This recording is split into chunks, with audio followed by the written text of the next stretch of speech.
Microphones on, everybody? Hello, everyone, and welcome to this meeting of the South Kingstown Town Council. It is 7 p.m., January 29th. This is a Tuesday. So we're going to start with a work session, and then once we're done discussing the school facilities process, we'll move into a regular session. The first order of business, as always, is a pledge to the flag. Please rise and join.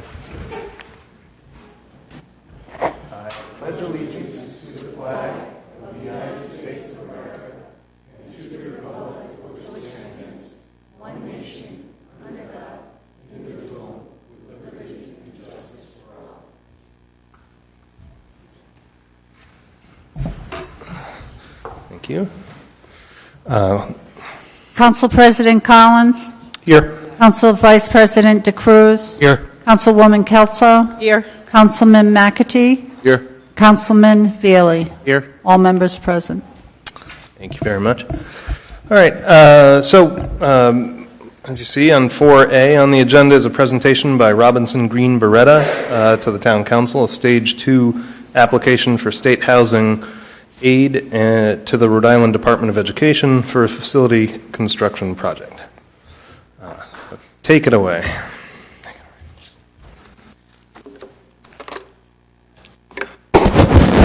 Good evening. Everyone can hear me all right? Hello? Hello? My voice sounds nasal here. This is not good. So, thanks for having us today and to talk about this presentation we're about to make. I'd like to thank members of the school committee for their support and the members of the building committee, which were made up of a couple of members of the town council and school committee, but also members of the public as well. So everyone has been given in the past this presentation, which you have in front of you, that's up in front. So hopefully you've had a chance to read it, and I'll go through it. Thank you. I'll go through this. And then if you can ask any questions at the end, I'll be glad to answer those questions, right? Sounds good. So let me first say before I obviously read this, but the purpose of this meeting is it's not a referendum for any kind of school construction or bond vote or large-scale project that's going to be indicative of this vote. This vote tonight that we're hoping to get gives us the ability to finish what the town has hired us to do and to submit that information to RIDE in a timely fashion so that they can assess it and then give us, we hope, as much as possible of reimbursable or housing aid back to the town of South Kingstown. That was our challenge. That's what we were hired for. So we're hoping that tonight with this vote we're able to do that. When that comes back again, you'll have a chance to look at this. We'll have a chance to look at the numbers, refine the numbers, and be able to judge on what we can afford or what we can build, and then when and if you want to make a bond referendum. So that kind of says that in that paragraph right there. That's the eligibility for Stage 2. So next slide, the agenda. So I'm going to give you a brief history of why we were here, actions that took place prior to approval to move to Stage 2, Stage 1 and 2 effects and results, and then obviously the next steps we're on. So kind of the steps have been taken is not too long ago, a couple of years ago, the town had agreed to increase the efficiency and some of the town assets, that being the school buildings. And they had sent out a recommendation to the school committee to further develop that intention. Secondly, the state of Rhode Island came out and they commissioned Jacobs Engineering to look at all the school systems in Rhode Island. So back in 2008, the state, the House of Representatives and the Senate has put a moratorium on construction because at that time there was a deficit spending, we were into a recession, and the bigger concern was how do we balance our own budgets and not ourselves go out of business being the state. At that same time, the school construction projects we were doing, they were asking us, they being RIDE, was asking us, if you had to rebuild these buildings in such a manner, how much would they be, rebuild them to new?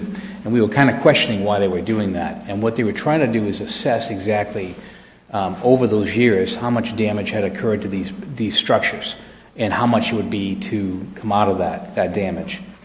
So they commissioned the Jacobs Engineering, along with a couple of other subs they partnered with, to look at every school system in every school building in the state to assess exactly how much it needed to repair. And it came in the billions, as you can imagine. So they were kind of shocked that that much had been done. So a little statistic, working with the governor's office on trying to get this bond passed, in Massachusetts in the last 10 years, they've spent $25 billion on their schools. In Rhode Island, in the last 25 years, we've spent $1 billion. So the difference between Rhode Island and Massachusetts school buildings is quite a big a difference. So they recognized that, and the governor started pushing her mandate of $1 billion spent in 4 increments of $250 million each.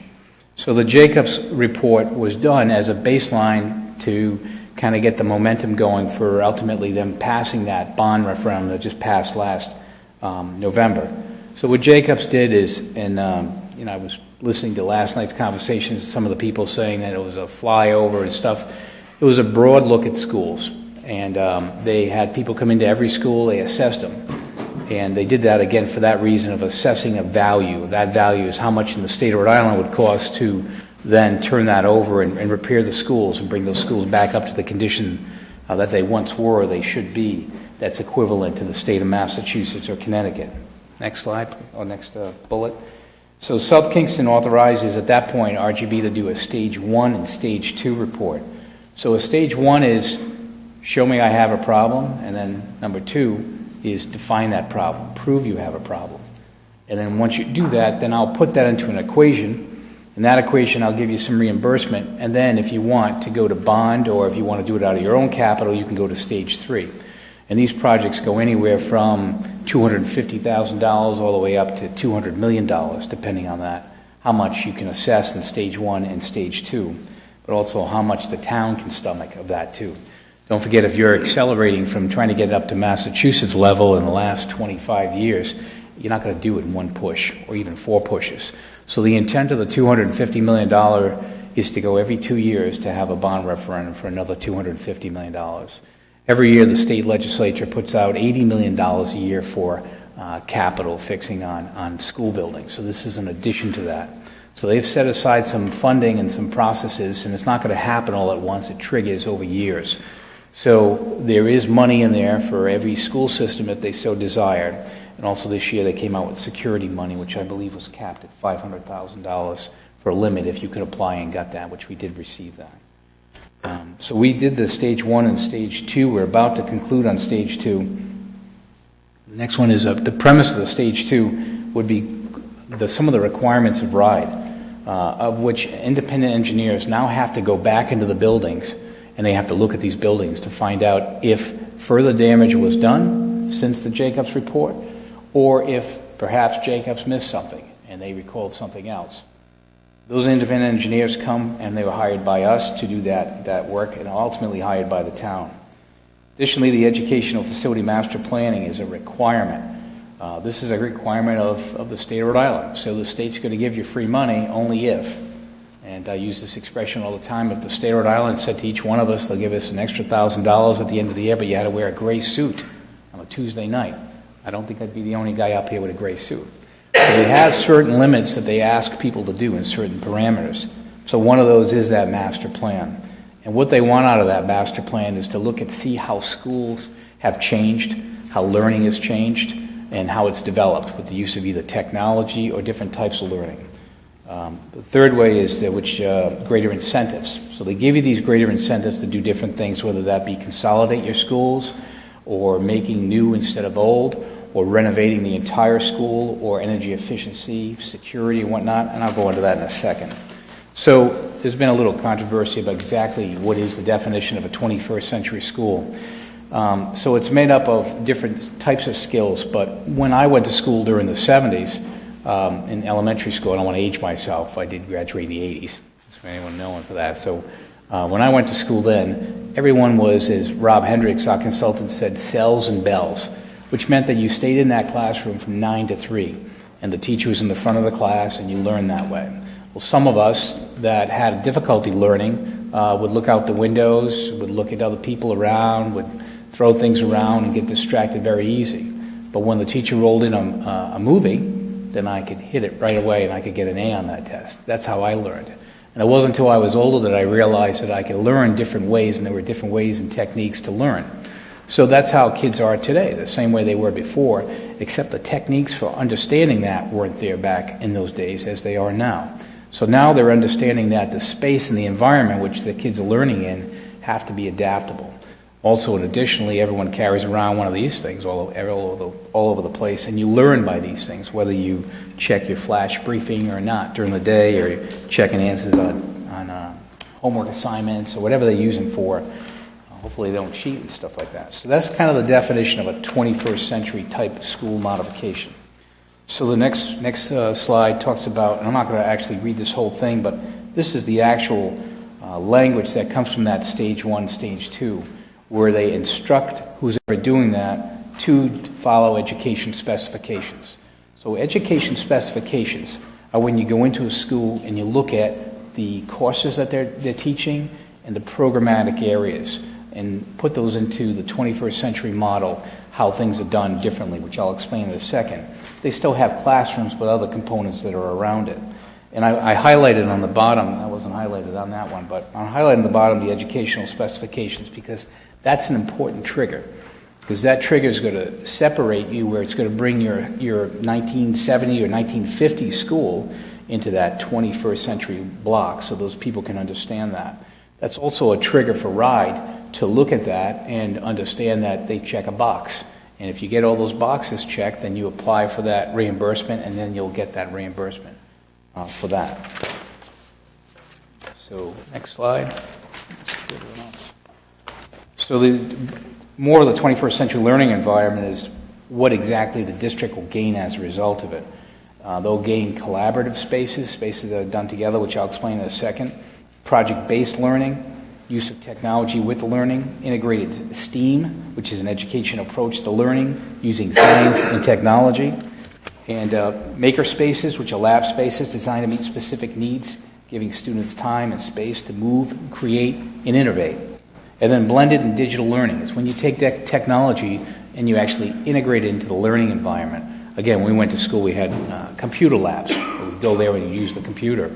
These are actually integrated day to day, and not in a classroom, but in a setting that people can actually learn from others.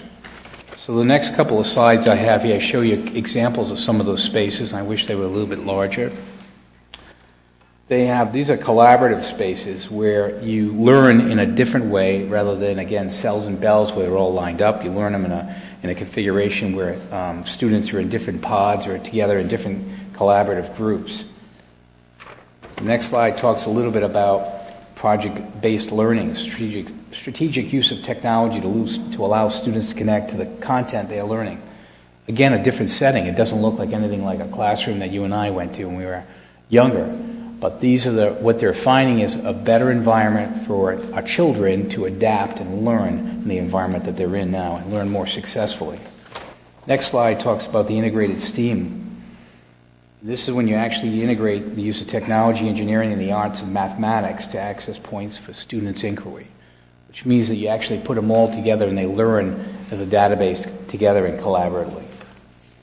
Then the last one here is the Maker Spaces Lab, designed to meet specific program needs, giving students time and space to move, create, and innovate. Some kids have problems where they can't stay still at one spot. This gives them the ability to walk around and do different things. Not everyone learns the same way. Kids learn very differently. Doesn't make them lesser or greater. It's being able to attract that and understand that, and then change that and transform that into a space called school. Last one here is blended and digital learning, intentional use of technology to enhance and understanding concepts. That's when you're bringing the technology into the learning spaces, into that space. So again, these don't look like regular classrooms. They require a little bit more square feet. The lighting has to be a different lighting because you're looking at that glare all day. And also you want to be focused not on the screen sometimes, but on the instructor at the head and how that thing is organized. Again, involves spatial rearrangements. Now I'm going to jump back over to RIDE incentives. So Massachusetts, they give, and I reference Massachusetts because the latest grades they got, and Rhode Island tends to pass laws and looks at laws of Massachusetts, almost like a big brother or big sister. In Massachusetts, in some communities, they give you up to 90% reimbursement. So for 90% reimbursement, that's why they do a lot of new schools in Massachusetts. And with such, they give a lot of flash. But a lot of flash means you have double vaulted spaces, brand new spaces. One school even had a waterfall in the entry. Really exotic type stuff that Rhode Island doesn't do and doesn't have the ability to do. Rhode Island looks at things a little bit different. You have a limited amount of funds, so in resources, and how can you turn that around to still get that 21st century learning? So what Rhode Island did for the first time historically is actually gave more incentive. So the way they work this is typically South Kingston has 35% reimbursement. So you would get these extra incentive points adding no more than 20. Then the legislature at the last second before they passed the law said, we're going to modify that so you can only, the max you can get would be 20 or half of what you receive, which in South Kingston case is 35%. Half of that is 17.5. Add that to 35, you get 52.5%. That's where we get that number of 52.5. Now, these are incentives, meaning that you're not guaranteed to get all of them or some of them. You're guaranteed to get that 35%. That's our job. That's what we do by putting this together and sending that in. So I can only imagine being town council men and women making decisions for the whole town, focusing tonight just on schools and how, as Deb said in the past, you also have to worry about other things as well. You're going to maintain the entire town. So we look at this as we're going to try to get you the max. That's what we were hired for, that 52.5%. So when we go down these check marks, we make sure that these education specification, the plans, the elevations, all match the components you need to maximize that reimbursement. This last on this slide, if you can go back one, Trace, says in the bottom it says RIDE wants towns and cities to offer its students equitable access, spaces, and programs for each child. This is important because whether you live in South Kingston, West Warwick, North Smithfield, Johnston, Providence, your child should still be able to get the same education no matter where they are. And that's great because they look at different towns differently because of how much their income structure is, how many schools they have, and the condition of the schools. So we like to keep that in mind. Ultimately, that's what we want to work towards. So some of the results of all this process brings us to ultimately the improvements to South Kingston School Department. And we anticipate these as beneficial uses of these items that I just talked about for the last 10 minutes. Retaining students in South Kingston instead of being bused to other communities. So as recent, I believe, as last year or maybe the year before, they passed a law that now high school students have a choice. They have a choice to go to other schools. This is unprecedented in this state, but it's meant to allow that student to get that better education.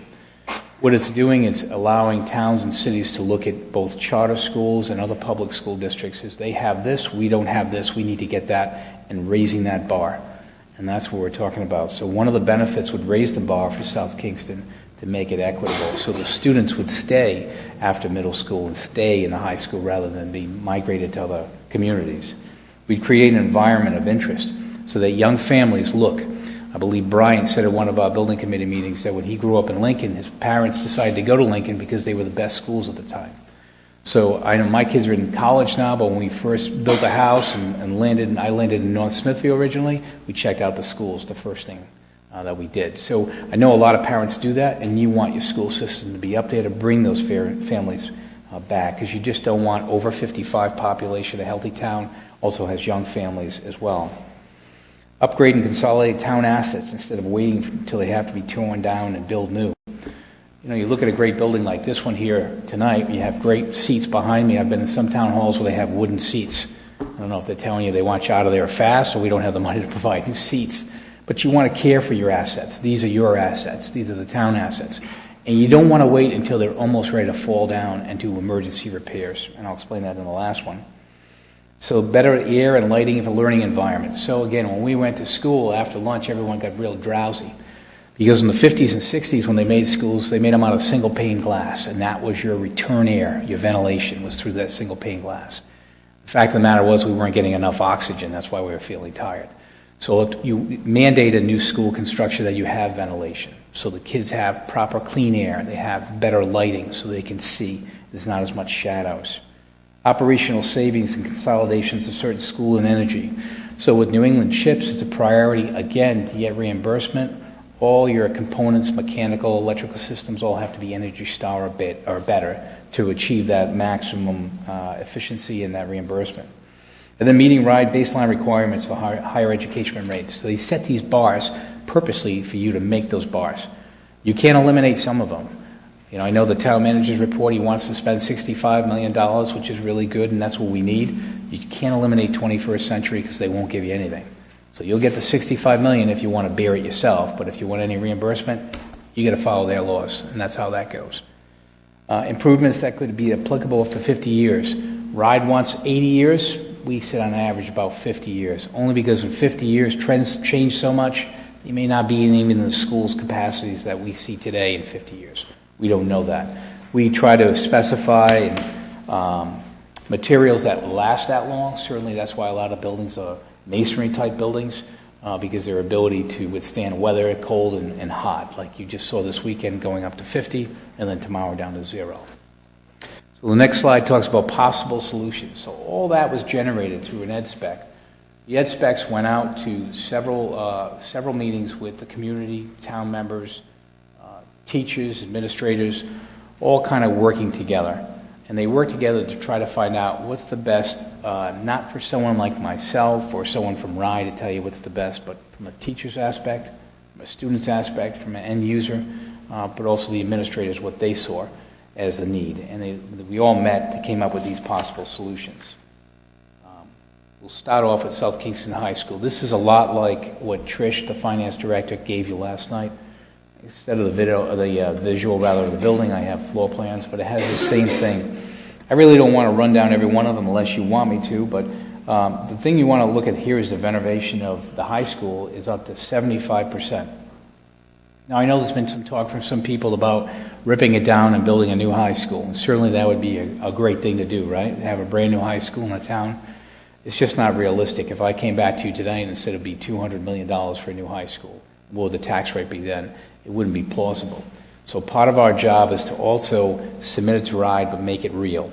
Make it real enough so eventually that everyone buys into it and they vote and you build it and the end user gets to use it.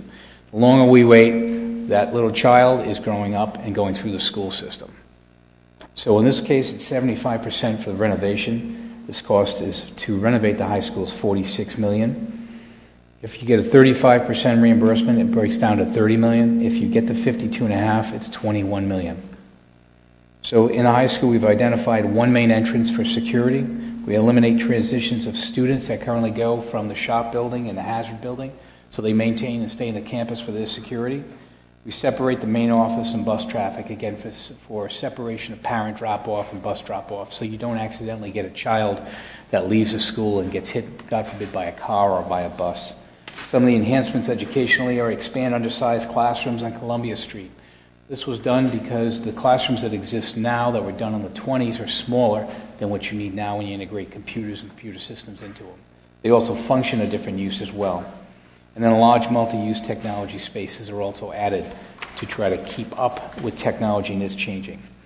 Broad Rock Middle School was condensed from Curtis Corner being planned to be closed and adding 13 additional classrooms. The grade configuration was changed, and these classrooms represent $17 million. Now, this price is very different than the original proposal. I heard one gentleman last night saying that you consolidated schools and you got less square footage with more price. That simply isn't true. When you go through these processes, you start off, even before the educational specification was done, you give a ballpark. What's this thing going to look like? How much is it going to cost? To see if it's within range. Once you do your educational specification, that tells you what additional spaces you may need to hit those marks. Then you go back out and you assess that with a cost estimate. And that's where you get these estimates of $17 million for that school. So that school and $17 million, you're adding quite a big, two big additions onto that, but also renovating. Those blue spaces you see there are the 21st Century School. People have said in the past, why is there only 2 or 4 spaces in an elementary school and you're adding so much in the high school? Because we looked at extra spaces and we turned those spaces to extra spaces that represent those collaborative type spaces. We didn't take away any classrooms. We maximized the efficiency. We increased the mechanical, the ventilation system, And we looked at how you did that effectively with that configuration. So you could create courtyards and create special outdoor spaces as well as indoor learning spaces. Again, for this one, 35% reimbursement would bring it down to 11, and of course 52.5 would bring it back down to approximately $8 million. Peacedale Elementary School. The history is when I first came out of college, one of the first projects I worked on was South Kingston High School and Peacedale Elementary School. This was my school. I worked on this when I was back in probably 92. And this was a beautiful school back then. We put the major addition on the front of it rather. And it's kind of worn pretty well for 20 years. I guess you know you're getting old when you're renovating the buildings you once did, right? So anyway, this school here, the original cost was that we're proposing is $5.5 million with 35% reimbursement. As a baseline, you get 3.6. With 52.5, it's $2.6 million. Tunic Elementary School, same thing. These blue spaces, or in that case, gray spaces, represent that 21st century added spaces. Those components, cost of $2.3 million. There's other things other than those spaces for $2.3 million. You're getting a lot of the renovations and a lot of what the engineers found as deficiencies. Now, last night I heard someone say that I lied, and I told you that everything in 1 and 2 categories we didn't include. We included most of 1 and 2. Sometimes we take category 3. Sometimes we take a category 4, depending upon that school and that position. So it's not as mathematical as all 1s and 2s you drag. Again, you have to have a pretty good argument of what you're doing, and what you're supporting is more of an efficient support versus just a baseline you take off a spreadsheet. This one is $2.3 million, so 35% reimbursement is $1.5, and the 52.5% is only $1.1 million from Matunic. Next is West Kingston. Its total cost is $3.8. We propose or project $2.4 million of 35 reimbursement, and then 52.5% reimbursement brings it down to $1.8 million. Wakefield Elementary, same thing applies with those shaded areas. The cost for that one is $3.6 million. $2.3 million if you only get 35%, 52%, $1.7 million. So the next school, this is a total of everything. So RGB is currently working in 12 other communities. We do this a lot, and we've been successful every time. So we meet with RIDE on probably 3 or 4 times a week on various school projects. We know what they're looking for. We know what the result is. And we want to get the max that we can for reimbursement. What this is here is a total of all these construction prices adding up to the $75 million with a capital expenditures of $4.3 million. I did 2 reimbursements here, one at 35%, that brings it to 48 and 2.8, and then 52.5 or 39 and 2.2. So the bottom line represents what I believe what we're going to get here is 52.2. So the cost to the taxpayers, the town of South Kingston, for the bond projected rate without interest would be $35.6 million and $2 million for capital expenditures. So think about that. For that kind of money, I believe I heard last night that the tax rate would start off at $98. A lot of towns and cities we work with, the average is between $250 and $350 per household, and they pass them. They pass them because they believe in their kids and they believe this is the right thing to do for their community. It increases your housing rates. It makes kids more educated. It progresses South Kingston to that next level.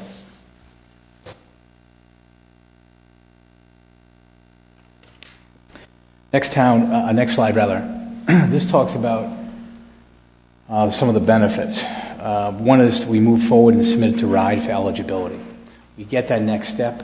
RIDE then tells us in May, this is how much you got. At that point, the town council meets again. Hopefully in the interim for that, the building committee goes back and we do a little bit more shaking up the numbers to see if we can really fine-tune this thing. When RIDE comes back at the end of May, they'll give us that information. Then we'll sit down with the finance director and see how accurate the numbers are. You're going to want those numbers. You're going to want the accuracy of this. But without this, you don't have accuracy. You have a bunch of guesses, or guys like me up here saying it could be this and it could be that. So that's why you want that thing to be submitted, so you at least know that. At that point, you can do whatever you want. In the town of Tiverton, they had $42.5 million. They approved 19.5 because they reached their bonding limit and they couldn't go any farther. So at 19.5 million, I sat down with the building committee. We rolled up our sleeves and we said, okay, what do we do? And we worked backwards and we achieved it. Happy to say that there was less than 1% change orders, and they used every bit of their contingency on their wish list. So I know we had a similar meeting with our building committee, and that was a 3.5-hour meeting. It started kind of rough, and everyone at odds. But we decided that we had to work together. And those are the kind of meetings that are good meetings because everyone's doing the same thing for the same reason. At the end of that meeting, I believe it was the town manager that actually made the initial vote for that one. Because we all decided in that room that there was an issue with the town buildings, the school buildings, that we needed to do something. The question was how much could we do and how much we can afford. By submitting this, by getting this approval tonight, by us allowing us to go to RIDE for that, you'll get those numbers and you'll be able to identify that. We'll continue to look, this is the building committee, as I mentioned before, to review enrollments, the trends to further define and reduce proposed bond amounts. Now, RIDE likes that. RIDE doesn't want us to go away. They want us to refine it. They want us to keep looking. There's talk about how many times you can go back to RIDE. So look at the RIDE approval as a line of credit. You go to the bank, how much can I get? They tell you $100,000. You don't need to spend $100,000.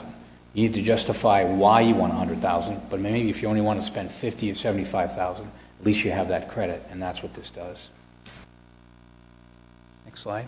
So if the vote tonight does not happen, and we missed the February 15th deadline, most importantly is the security improvements we're planning for this summer won't take place. They'll be pushed off another year. RIDE met with us one morning at a building committee meeting, and they said that they came out with a new schedule, and they pushed another submittal date off instead of February to, I believe it was November.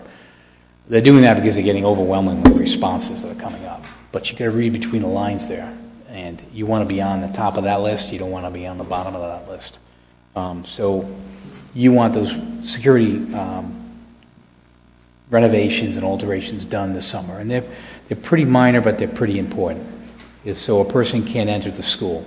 They have to go through a chamber to be able to enter it, and then through that chamber they can either be told to go or to pass at that point. And we're planning those in all of the schools, regardless if they're planning to close them down or not, because kids are still in them now. South Kingston potentially loses its opportunity in this round of submissions for extra available aid. Nothing's guaranteed. We know that the $250 million has been passed. We don't know the next $250. The governor should still be in office. She still will promote it. Hopefully it passes. Once she gets out of office, there's $500 million that has to be on the shoulders of the next governor and the next House of Representatives and Senate. So you have to look what's in front of you now. I can tell you by the past that in other recessions, that's the first thing they do is they take capital. So picture your own house finance coming home after losing your job. You're not really going to want to put that addition on your house too fast. That's the first thing you eliminate. So keep that in the back of your mind. That's important for us to focus. Maybe that's just me going through the last recession, but that's what they did before. And with a $300 million deficit they're looking at now, I don't know where they're going to cut now. It'll increase the likelihoods. South Kingston school facilities remain in the conditions they are and needing repairs and alterations. In other words, if you do nothing, then nothing will be done, obviously, right? They'll continue to deplore itself. One of the worst things you can do to a building is go through New England. When New England temperatures range anywhere from 0 to 100. So any kind of material you use has such an expansion and contraction rate that wear and tear is tremendous on the outside of the building. That'll continue. It will increase the likelihood of students will continue to migrate to other schools. And the repairs that you have to do will be emergency repairs. So a lot of times when you do emergency repairs, they usually break on a Sunday night or a Saturday night where you have to pay someone double time to go in there. They're not budgeted, they're not allocated, they're emergency repairs, and they're not the most efficient. Next slide. So again, for tonight's request is to vote to grant authorization for RGB to submit to RIDE information so that we can get and understand our maximum reimbursement limit. This approval is only for submittal of stage 2, and it'll only tell you again, I've told you this 3 times, but I'll tell you one more time, but it'll give you the limits of what you need. And then once we have that limit, we can plug it into everything else. And then you can either debate the work, fit it into the budget, set a date if you want to have a special election, and a bond vote. I believe that's the end of our presentation. I made it pretty brief. I'm open for any questions anyone may have. Thank you. Thank you. So, any questions for RGB from council first? Can you provide a detailed explanation and justification for all the proposed renovations, or additions, rather? It looks like about $15 million at Broad Rock and more than $20 million at South Kingstown High School. I believe that's part of the Stage 2 application. So we'll do the high school first. So the high school, you have, along Columbia Street, you're putting an addition on the front of the building. One of the issues we had was that high school had two different entrances. We wanted to locate one entrance so it would be clear for people passing by, people entering the school, that one entrance. Additionally, I spoke about classrooms being along Columbia Street being too small. This extra addition here would make those classrooms larger spaces and configure in a way that meets that 21st century requirement for some of those classrooms. Additionally, the shop area has been removed. That building was in pretty deplorable condition. We're taking that down. And I believe the other ones were renovations to that building. You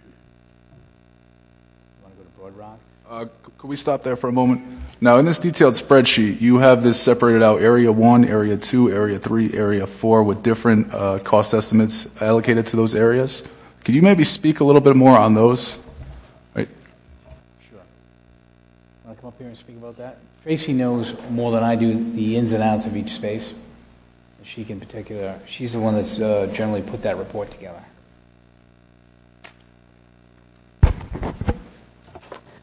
So we, sorry, that was a little loud.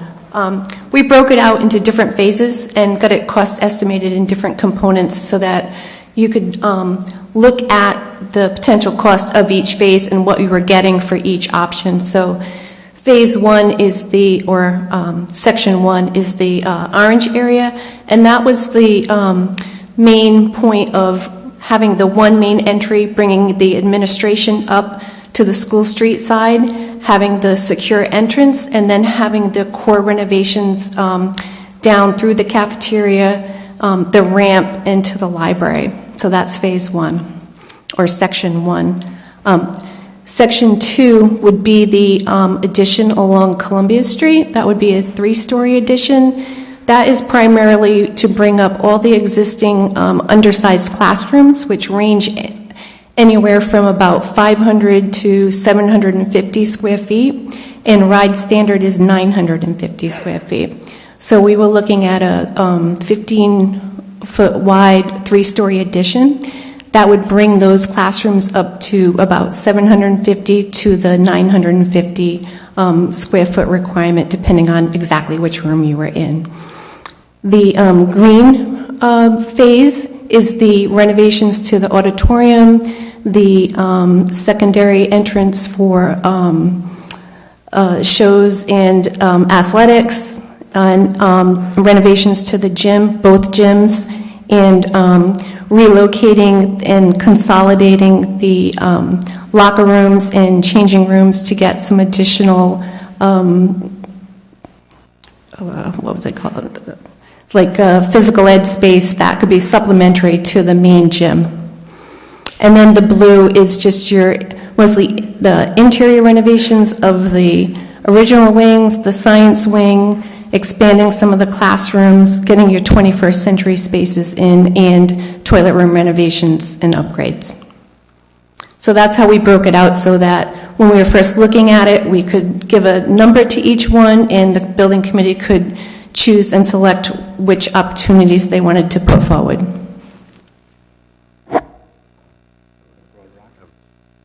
Yeah, we could move to Broad Rock now.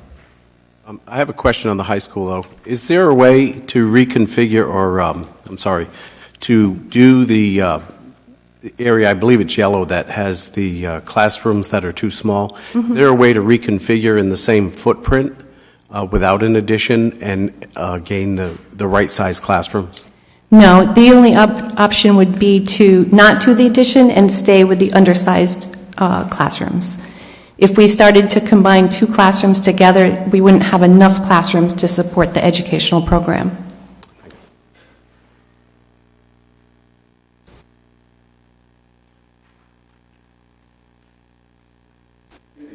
And the additions is essentially 2 wing additions on Broad Rock, and that's required to support the number of classrooms that would be required for the 3 grades, plus the support spaces. Minor expansion to the cafeteria that's there now, and the front entry would be bumped out a little bit to accommodate a larger health suite and the office space that would be required for that. So we are trying to limit our additions and maximize our amount of money we can put in for renovations and 21st century spaces, so that's why we are showing those. And then again, in that original footprint, there's no way to add the required amount of classrooms? No, there is not. You're also consolidating a school at the same time. No, I understand. Yeah, the ed spec originally, before we had started, estimate was 12 to 15 new classroom spaces, and we landed with 13 new general classroom spaces.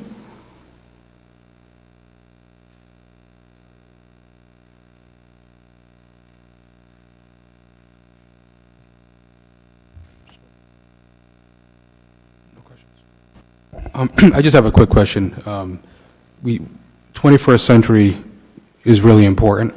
But I remember when we talked a little bit in building committee, percentage of money going towards that wasn't super high.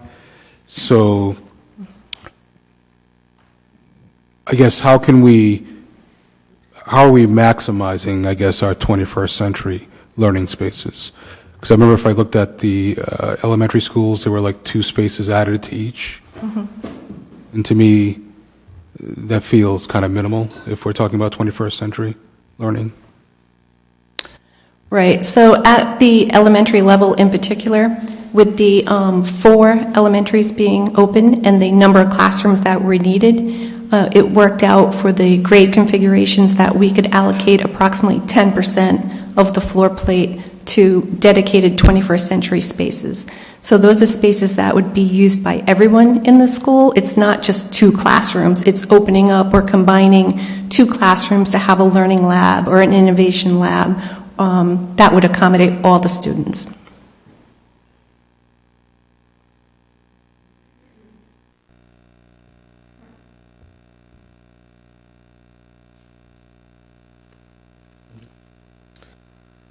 And so we've been given a lot of information for tonight. And the town manager has presented us with some potential options of even amending sort of the motion. Now, I think a question that probably people are interested in, if we chose to make an amendment, is there time still for the school committee to take that back up, pass that amended language, and for you still to make that February 15th? That's what those changes are. Yeah, that would depend on the impact to the stage 2 submittal. What are some of those changes that they're... Well, one of the options that we've been given is just to sort of redirect or give new direction to the school building committee, passing it essentially as is, but also directing the school building committee to more specifically look at ways of altering this plan to find savings or maybe to meet some of the deficiencies that are left over from Jacobs that weren't addressed by this particular plan, something like that. So that's probably not even necessarily a question for you, maybe for school committee members. Well, briefly answer, like I said earlier, it's a line of credit. So if you wanted to add more renovations and add more dollars, then we would need to know that now. If you wanted to substitute and change things, as long as it meets that criteria for the reimbursement, they would be open to that as well. So they give you a line, you can't go back and ask for more, you have to resubmit for a 1 and 2 again. I have a question on the, earlier in your presentation you had mentioned that approval of going forward with the Stage 2 application tonight would allow you to go to ride with the application, not necessarily earmarking $75 million, say. But aren't we really signing on? We know what this project is costed out to, estimate. Aren't we really signing on that we're in favor of $75 million worth of bonding? I mean, we have plenty of information here to support that. So, yes, what you have all the information in front of you to support that question. What we're asking you tonight is to support us to submit it this February 15th, to see how much reimbursement you can get. Right.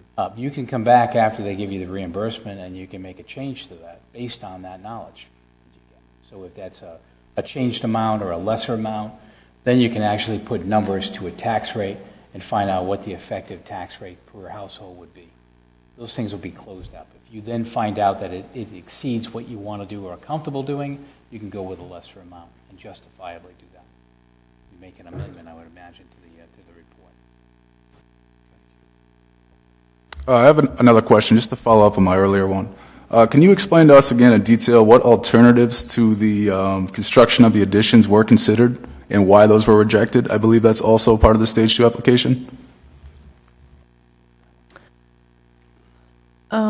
Sure. So we did look at several options right from the beginning when we were working with the educational planner. And then he went into developing that ed spec with the summits and the interviews that he's had throughout the summer with the teachers, with the educators, with the administrators, with the community in general.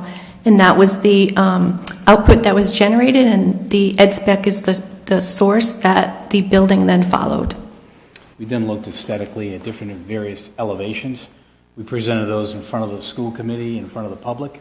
We had an informational type meeting where people could take little stickies and put what they liked, what they didn't like about it, and we came down to the final solution.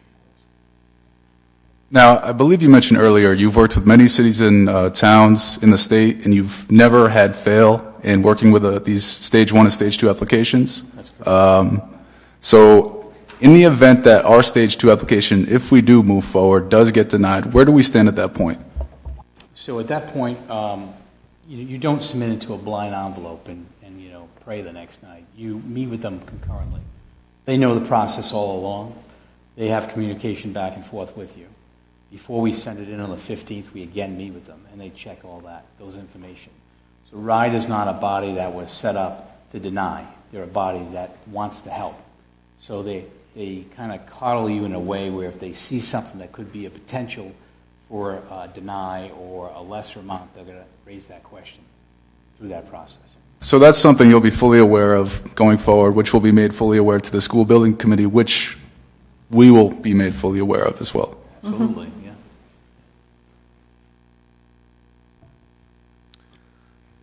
And it's your obviously very well-educated opinion that the fact that we aren't addressing all the Jacobs deficiencies is not putting us at risk for that 52.5% or the extra 17.5. No, I mean we could add to the budget if you want, but again, our job is to try to make something amenable that's affordable, and to be able to the voters to pass it, and to be ultimately to build it. So there's nothing in there that says you won't. We typically take the 1 and 2s and sometimes a little bit of the 3s, depending on if they're life safety or attached to it. And if you were to touch the side of a building and you hit another space that may have been a 3 or a 4, then you have to touch that space as well. Does your firm have a financial interest in the scope of this project? So last night I heard the question of what And, happens. excuse me, can I just ask you to speak more into the microphone? I think probably. Last night, one of the questions was that we didn't want the thing to be delayed because we would have to do it for no money. It's our contract goes until this February. So if you elected to do it for another 6 months, there'd be extra service, more meetings, plan changes, and whatnot. Do I have an ultimate goal of getting this project built? We're in the business to do architecture. That's what we do. Thank you. Could you give us the timeline for construction? If this is submitted, if the bond is approved in November, what is the next step for the community as far as construction? And our timeline, please. question. Okay, so hypothetically, if we get the approval tonight and it goes there to the end of May, they give you that approval, we come back and we look for the next steps are. At that point, if you say, yep, everything's great, go green light, we set a date for a bond referendum. If that bond referendum is within 6 months of them granting that approval, we set that bond. If the bond passes at that point, the first thing we would do is go to the stage 3 and you draw up the actual blueprints for that. That's about 6 to 8 months worth of time. That brings us roughly to about May of next year where we can go out to bid, get contractors selected. You could have a shovel in the ground possibly that summer, that July. So that's July of 2020. I get that date right? Yeah. That would be the best. That Yeah, would be your best best case scenario. scenario. Now, as far as construction, there's a lot of phased construction going on. We'd come out with a phasing plan of which buildings would be done first and second. There's also a lot of school construction going on. So what we did in our estimates is we built in some inflation of up to 3 years inflation. We figured by the time it's all done, inflation will continue. You want to have enough money for that, to do that. And if our demographics, if our enrollment changes substantially between now and when we go out to bid for construction, what recourse do we have with RIDE to amend what we've agreed to? So you can amend it as you go along, and if you find that there's a difference in a variable, a big difference in population, then you go in for an amendment. They only allow you one time to go back and ask for more, and we try to hold that back until we absolutely need it. Thank you. Are you concerned at all about the increasing costs of labor and supplies and overall construction projects at a time when every city and town in the state is going to be looking for the same type of projects? Well, they say the next recession is going to be caused by labor and the lack thereof. So if we plan it responsibly, then you should get the appropriate workforce to do it. I know of construction companies that are coming in from Connecticut, New Hampshire, Massachusetts, and gearing up for all this work that's projected. We in our office don't see a really over-empowering type of work that's coming out of it because it's done in such phased systems. Most of the construction that takes place in school construction takes mostly in the summertime. That's when there'll be an overabundance and possibly a shortage at that point. Again, we factored that in with the cost. Would you, just following up on that line of thought, the longer we wait, potentially the shorter the labor market would get, theoretically, as more and more municipalities. Or the higher costs will go. Yeah. So I got pretty good relationships with the unions. I know the head of unions. We talk frequently about that to understand how much labor pool. They don't see a problem right now with that. Like Massachusetts, during Rhode Island's recession, everyone that was a contractor that did school construction, when there was no going on in Rhode Island, went to Massachusetts. Same thing happens. Dave, have we received the updated demographics as of yet? No, they're expected to be in this Friday. And then the other question I have, because I've been asked a number of times, and I'm kind of trying to take my building committee chair hat off and put my town council hat on. With the switch from option B to A in a relatively short period of time, some folks have felt that we are rushing this process. Is there something you can say or explain as to maybe putting people's mind at ease in regards to that? We have every intention of making the February 15th deadline. We anticipated something happening along that level of B and A, being, in building committee meetings and school committee meetings, you can kind of see it. What we did internally in our office is we left those two buildings isolated. We did everything else, and now we're focusing on those two.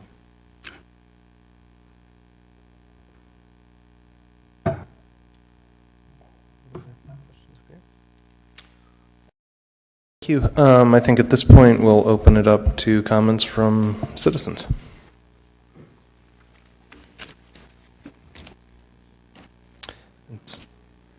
I have some comments that I'm going to wait to to hear some community members speak to, but I have two questions actually for you. When we look at the projected enrollment in these slides, you have the ranges. The low number total comes to 3,270. Our current enrollment total is already far below that at 2,978 and is projecting to decline. So I'm just curious as to where are you getting the enrollment numbers from?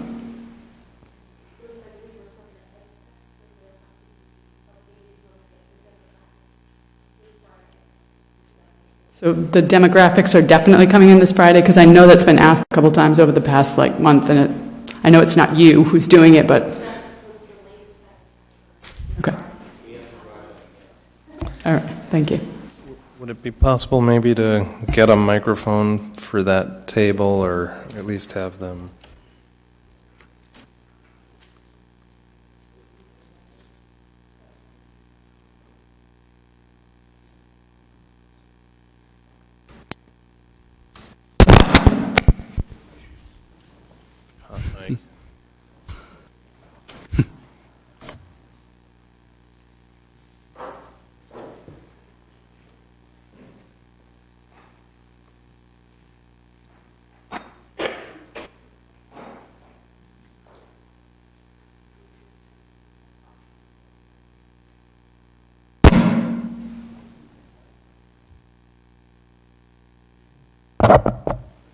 Thank you.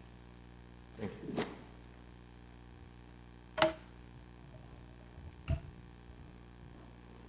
All set. Thank you. Jim O'Neill.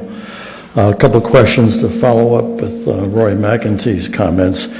That was my worry, too, with 39 cities and towns all trying to get to first base first, obviously. They've got some favorite contractors in mind, but that's going to be quite a rush. There are not that many contractors that can do this kind of work. So that's one of my major concerns, is the rush to be first there. I think that was a great question, because I certainly work in the real estate market, and I know there's certain construction companies, and you're worried about the cost too. So, think about that. Very, very important. A couple other quick questions. Which schools can be have the construction being done and the kids can be in class? All of them? I suspect only Broad Rock and the elementaries, but the high school would have... The high school would have phased type construction, where you'd shut down certain portions of the wings during certain years, certain months rather, and then in the summertime you'd make your big push. Okay, but Broad Rock could be probably the easiest to have the entire... 670, 690 kids in a classroom at the same time. And you just break down the walls and the doors. Right. Okay. A couple other things, and I don't know if you can answer this, or Trish. Are they going to allow, RIDE going to allow wealthier communities maybe a 20-year bond, 30, 40 years, since it's supposed to be a 50-year project? 40-year bond would be certainly a lot more helpful to Providence or Central Falls, but what are they going to allow? I haven't heard they're going to a 30 or 40. They usually stick with 20 years. I mean, I certainly know most municipalities are 20-year level funded, level principal, but Which is better, you pay less interest, obviously. certainly. But a lot of communities need a 30-year bond just for that What they mortgage. do for the communities, say like Central Falls or Pawtucket or Woonsocket, is they raise the reimbursement. Correct. And the last question, the 670 to 690 capacity you have your Broad Rock, what would be the maximum there, number of kids we can get into Broad Rock? Just with the number of classrooms, so he was calculating the 690 to 700, I believe, but we can double check for you. Right. Yeah, I'd hate to see the 690 as a maximum. No, you must have left yourself some room. Oh, we include an additional approximately 15% growth capacity. Okay. All right. Thank you. Just to answer the first question you had, though, this great economy has been going on for about 2 years. So there is a lot of construction going on currently. And we haven't seen that much of a work shortage as much as we've seen cost increase because of the amount of work. So supply and demand, that's been driving the cost up that way. No shortages yet. You know, could the town possibly move more quickly, maybe on their own now, put an RGP in and a design for Broad Rock and move forward with maybe a tax anticipation note for a year and maybe get RIDE's blessing? The town could move forward. There is risk involved if a bond doesn't pass. Right? But that's certainly probably our bottleneck right now, because we need to fix the high school, everybody will wind up. Thank you.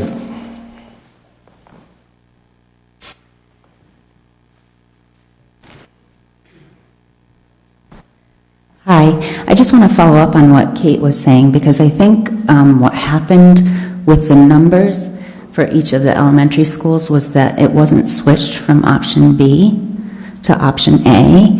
And so this goes back to, I want nothing more, obviously, than for this to happen. It's really, we worked long and hard for this to happen, but it absolutely feels rushed. And when people ask if it's being rushed, it is. And it's things like this that prove it. And it's things like when we go into building committee meetings and we're shown slides that say Westerly that prove it. And so I want to make sure that the people who are in charge, the people on the town council and the people on the school committee and the people on the building committee are really paying close attention to that, because this is the biggest thing that we've done in this town. And I'm hearing things like, this is Broad Rock 2.0, that when the town decided to build Broad Rock, that's what kind of put us in this position where we have too many buildings, where we've constantly had to look at closing elementary schools because we built Broad Rock when we didn't need Broad Rock. And the oversight is so important, because these types of mistakes where we're looking at the capacity numbers from option B in a presentation that you're asking people to ask for $75 million bond from our town is not good. I would agree with you if we were starting construction tomorrow, but we're not. This has been a 2-year process, and if you make a slide, so one of our consultants makes an error and calls it a certain town versus another town, there is time within now and to the end of May. As Tracy just alluded to, we're getting the new demographics. We're not stop working. We're going to continuously work and refine it. What we're asking the state to do is to define and give us an idea of how much that South Kingston's requiring for reimbursement back, so that people can make those educated guesses. So The mistakes are concerning, and they've been concerning all along, and we have, as a school committee, when I was a member of the school committee and when I was the chair of the building committee, we have caught those mistakes over and again. And what I'm pointing out to the town council and to the school committee who are in the audience is that it does matter. It matters because the bigger piece of this, the things that we're asking you to oversee, it's huge. So if you can't get a slide right, it is a problem. So I know it may be huge to you or to certain people that haven't done this. We do this all the time. This is a process, and RIDE sets up this process purposely to modify it and to be able to modify it. Again, we're going out for demographics that are due this Friday. So we'll look at those and we'll make those adjustments. That's the purpose of why we did it. I don't want anyone to think that there's a rush here. This is a 2-year process, and they make these dates to put them in line so you can find out how much you're getting for reimbursement. If you don't do that, then you're making decisions that are quite blind at that point. You're making a lot of hypothetical stuff, and that's when it becomes real, when we actually know those numbers.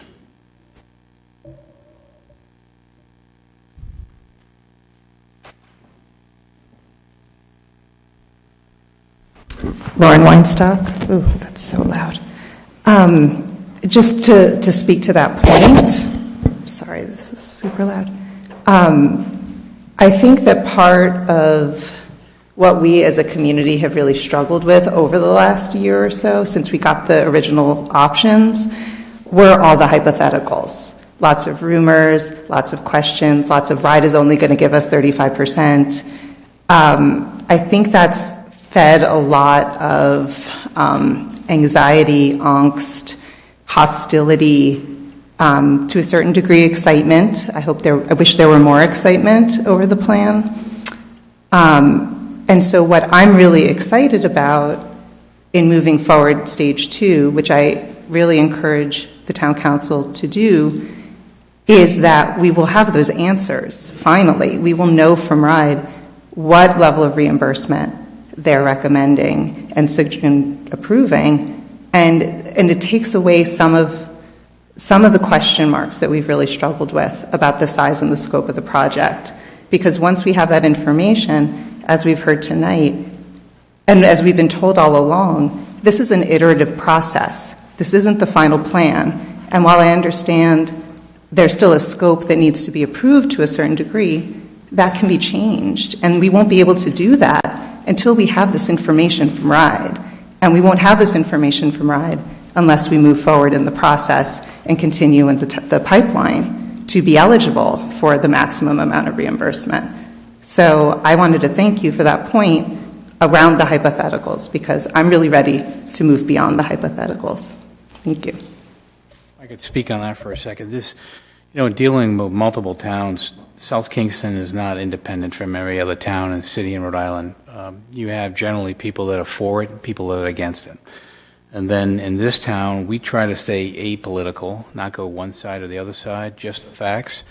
And we feel that by doing that, then we can't go wrong at that point. You just got to put it out there. Now, what I've told the building committee in the past is that in that long meeting we had, we may have some differences, but together we're all doing it for the same reason. So ultimately, you would hope that once this passes this next leg, that we refine that more and more. And then when we get the permission to go out for a bond, there's a whole selling of the bond. There's a lot of public meetings describing what they're going to have. There's more detail, and we hope that people come together like they typically do in towns. Now, historically speaking, sometimes some people don't all come together in towns. Sometimes the majority still wins.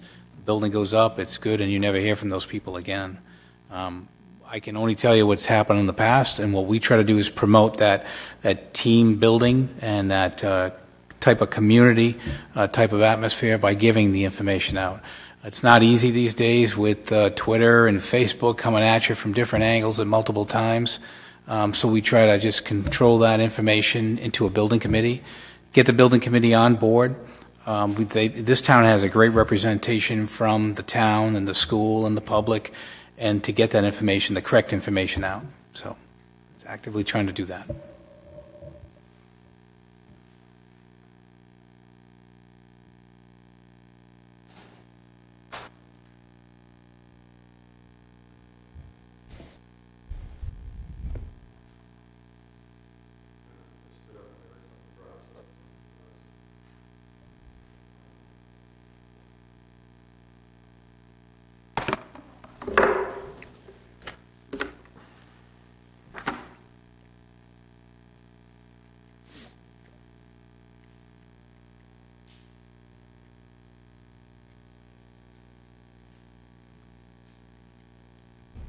My time doesn't start till I say the first word, right? You just Okay, I just screwed myself, sorry.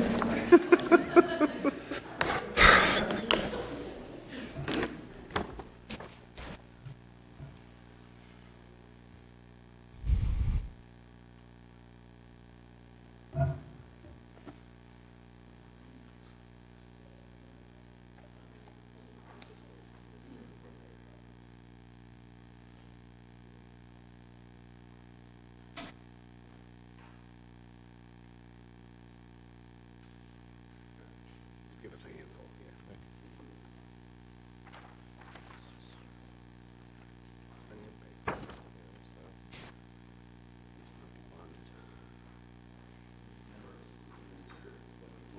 Copy, and then they can go to the rest of it.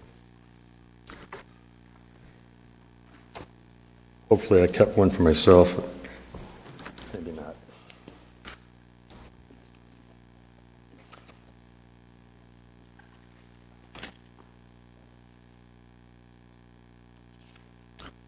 Actually, I do need one.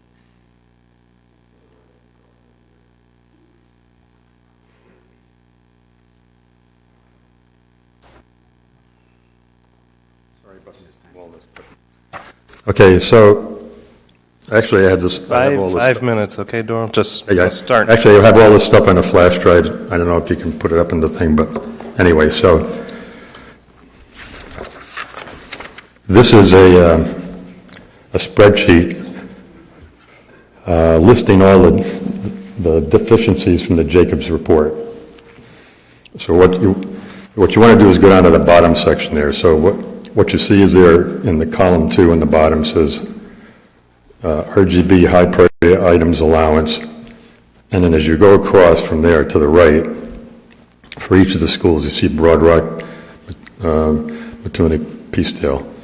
As you go to the right, as soon as you see red numbers in parentheses, that means the amount that they're allowing to fix the priorities, the 1 through 5 priorities, and the life cycle costs, you've already run out of money.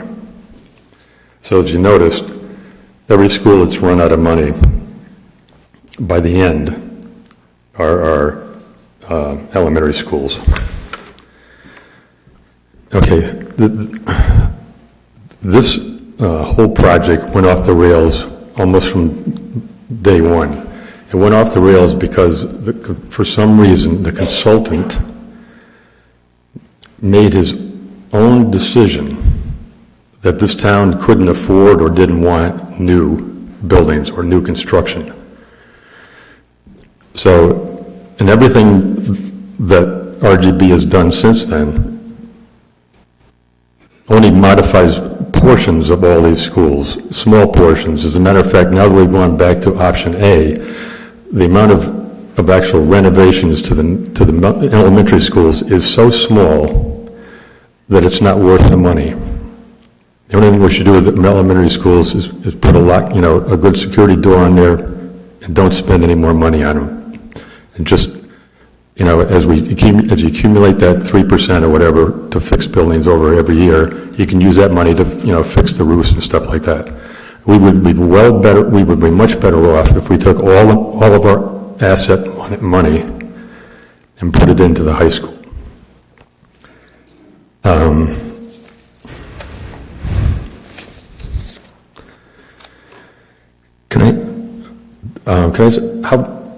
I've never asked this question. How big is your firm as far as architects? Is it? We have 28 people, sir. Okay. Do you have there's another question I've never asked. Do you have a group that just does like K to 12, or everybody, or you kind of do it, all of you do all the stuff? No, we have groups, sir. Okay.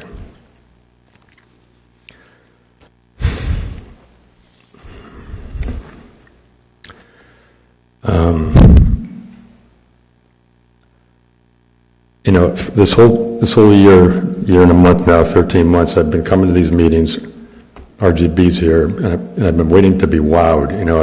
I just waiting for a wow moment. The only thing that came close to it was the night that they showed the new fronts to the buildings, the new facades, and I got caught up in that. But on my way home, I said, the front of the buildings are not really what we care about. What we care about is inside the building. But even the high school is only going to have like oasis. So you go down a corridor, there's one new 20th century room, like where you knock down a wall and you could put 2 rooms together, 20th century room with all the stuff in there. And you go down the next corridor and there's another one over there, and you got 3 levels, or there's one over here, one over here. But everybody else that's in that school and all the other rooms are still in the rooms that were built in 1950. To me, that's not what we want. It's not what we need.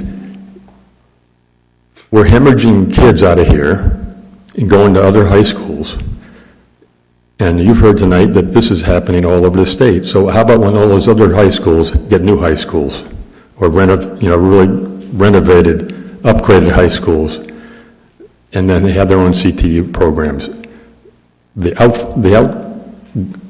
outflux of students probably won't decrease, especially if all we're going to do is kind of like it's the wrong word.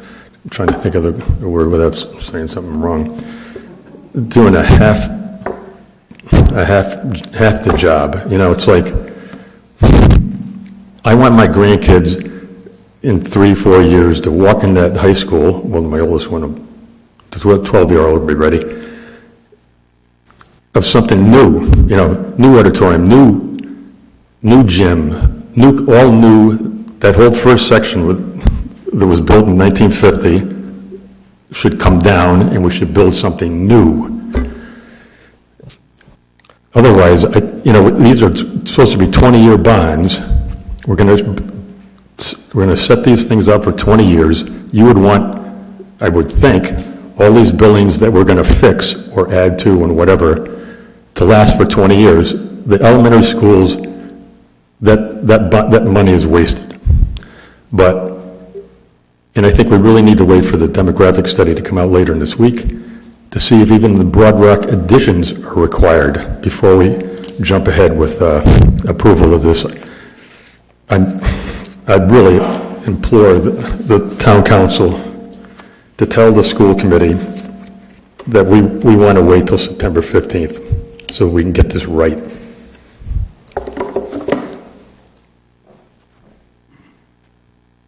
I'd like to answer some of those questions if I could.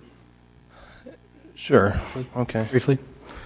So I'd say to Mr. Beasley, don't shoot the messenger, number one. So other communities like Lincoln, who's spending $62 million on renovating their high school. Smithfield's spending $40 million on renovating their high school and building an elementary school. Bristol's spending $18 million on renovations. Pawtucket's building a new school. East Providence is building a new school. This gentleman hands out this document, as he does so many times, and he looks at just numbers. When you have the Jacobs report, it says one thing. Part of the stage 2 is justifying what they said and then coming up with the numbers that support what you need to do after an ed spec. So we can sit around in this room and say it needs paint, it may need new windows or whatnot, but if we, required by law, was told that we had to come in here and divide it up into 6 different spaces, we really wouldn't be looking at the paint on the walls at that point. We'd be looking at more sense how you're breaking that thing out. So the Jacobs report gave a good baseline, like I told you earlier in my presentation, for the state to understand. Then it's our jobs or anyone's job to go into a stage 2 to assess that, to evaluate that, and then to bring an educational spec in to look at the new programmatic spaces, the updated spaces, and incorporate that into this list. So if I came to you tonight and told you that I wanted a $300 million bond, short of passing out, a lot of people would be in awe of the tax rate and if they could afford it. Instead, what the state of Rhode Island looks at is what's amenable, what you can afford, and they look at something. We had our structural engineer look at the high school, our engineers look at the high school. It's a great building for its bones, its systems, and a lot of renovation, 75%, will have a big impact on the aesthetics and its function, its use. So.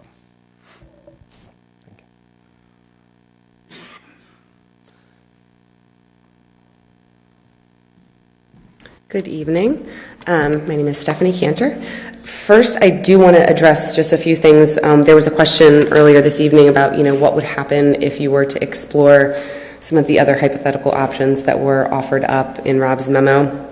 And we felt it was important to go straight to RIDE to get specific answers on that. So we went to Christine Lopes Metcalf. So I think it's important to note that she said, and I will quote her, "The school committee and the town council must vote to approve the submission of stage 2 for the same plan. All documentation in stage 2 should align with the plan approved by both entities." So I think that's important to note that we need to be aligned, but the documentation that's been identified also has to align with it. It can't just be it can't be a new motion, a new plan. It has to have the underlying data and documentation there as well. Something else that I wanted to touch on was the feeling of it being rushed and pointing out, presentation errors. And I'm not on the building committee, but I know and I have heard that all along there have been instances of typos or errors. So if it wasn't, if those typos mean that it was rushed in stage 2, then it meant it was rushed in stage 1. And we never heard that. So I think what we're feeling is not the rushing of it, is just the unease that the priorities have shifted. So I think we're hearing that voice from people that might feel as though we are going in a way that is maybe opposing the priorities. I don't think that anyone here is wrong in how they visualize the schools. We just have differing priorities. We can't get everything we want. It would be great if we could. We simply can't. So that I kind of want to take off now the school committee hat and just speak to you as a parent, because we talk a lot about attrition and why we want these schools to be a beacon for young families to come to South Kingstown, and I am that family. We moved away with our small children. We came back because we envision them here, building memories here in this community, and so much of it is threaded into these schools. I am the family, and these schools are why I came here with my husband and children. I see as a parent, but also as someone who works with schools, that modern schools are built around evolving curriculum and pedagogy. It's just not how it was when we were growing up. In the changing world our kids are preparing for, most of the jobs that they will compete for when they graduate don't even exist yet.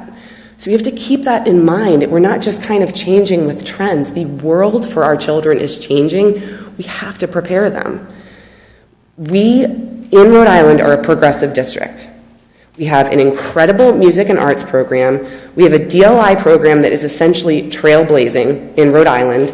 We have integrated STEAM. We have competitive athletics. We have incredible educators. It is time for us to invest in the infrastructure that matches what's happening between our educators and our children every day. This truly, to me, feels like no question to me. It is time to invest in these buildings. Thank you.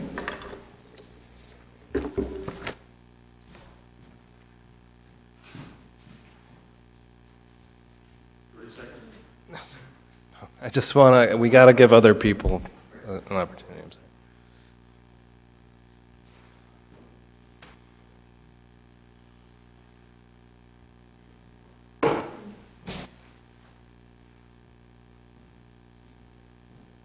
Hello, everybody. Martha Badigian. I did have a thought, which was that the improvement of these buildings, as Stephanie mentioned, would go a long way towards bringing the kinds of people and enrollment that we want in this town. And I think to not go forward with this would be quite foolish. I don't think there'll be another opportunity to have millions of dollars coming our way to invest in the building. So whatever hashing out about how and where and when, that can be done. But at this moment, I think the idea is let's get in on this pot of money and let's do the best we can for our schools, which is really the showcase for our town. You know, what our town's about. They're about raising families and good education for kids. So hard to argue with doing this. Thank you.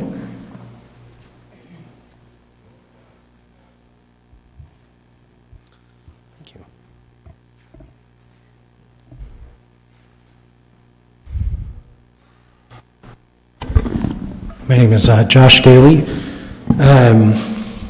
So I wanted to echo some things that I've heard. So my wife and I and our kids moved back to South Kingstown largely for the schools as well, for the DLI program, specifically to get our eldest into it in the first year. I love this town. I grew up here. I moved away and moved back, and I love it for the schools. So I want us to invest in our schools. But I want to look back at the overall process that we've been going through in looking at the facilities and why we did the facilities study in the first place. So we're at a critical moment where we're going to make big choices about investments in our schools right now. And we need to make those on fundamentally good data and the best information available. And I do feel like this has been rushed at this point. We're about to get new demographic data. We have to look critically at that in terms of what we're going to need as a district. So I understand it was a typo, but it was actually really striking to see projected enrollment looking like that for our schools when that doesn't match anything that we've heard in terms of what the projected enrollment for our schools actually looks like. And so if we try to spread this out too far, we end up not being able to make as many of the critical investments to our high school, for instance, that we should, that I hope that my kids will be able to take advantage of, and that we really will be able to have 21st century spaces that are great learning environments for the type of learning that will be happening. I think in rushing this, we've not asked some of those critical questions and not kept our eye on the ball on some of those trends. And I would urge you to keep that, to hold on to that, those hard questions, and get good answers. And we're not to say tonight or to say whenever we want answers to those questions is not to throw the baby out with the bathwater. It doesn't mean we can't still make investments in our schools. It doesn't mean we can't still go after this reimbursement. It just means we need to have good foundational data and foundational answers to some key questions that, as I look at it, we still don't. Thank you.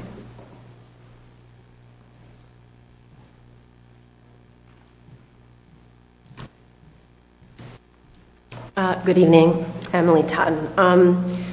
So I'm, first of all, completely kicking myself because I was at the building committee meeting and noticed the enrollment, and I leaned over to Kate and I said, I think this is wrong. And I had like 15 questions for community comments, and I forgot to mention it, and I feel like I could have caught it and we wouldn't be having to talk about that, but I didn't. So I do have questions, right? There are things about it that I wonder about, but I've also sat through the last maybe 4 building committee meetings, and it's a really good group of people. It's a really balanced group of people.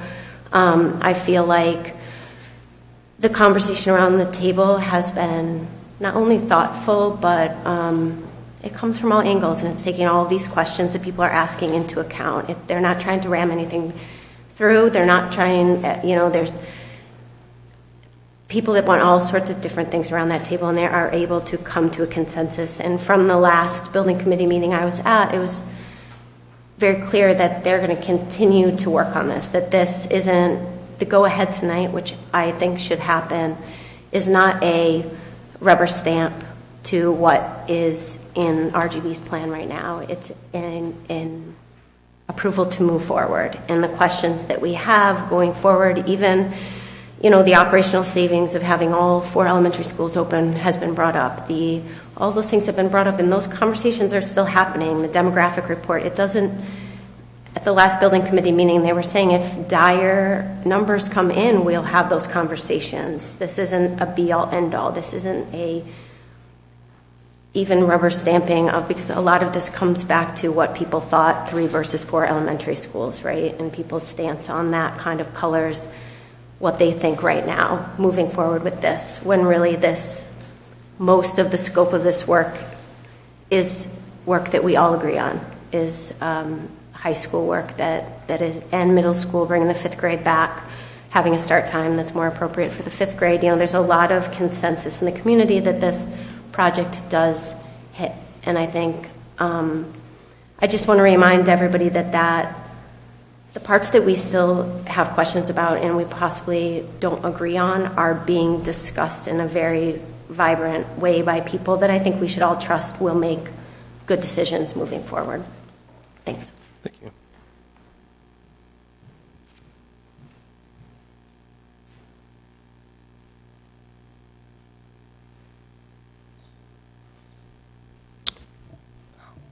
All right, no more? Yeah, that's what I thought. Come on.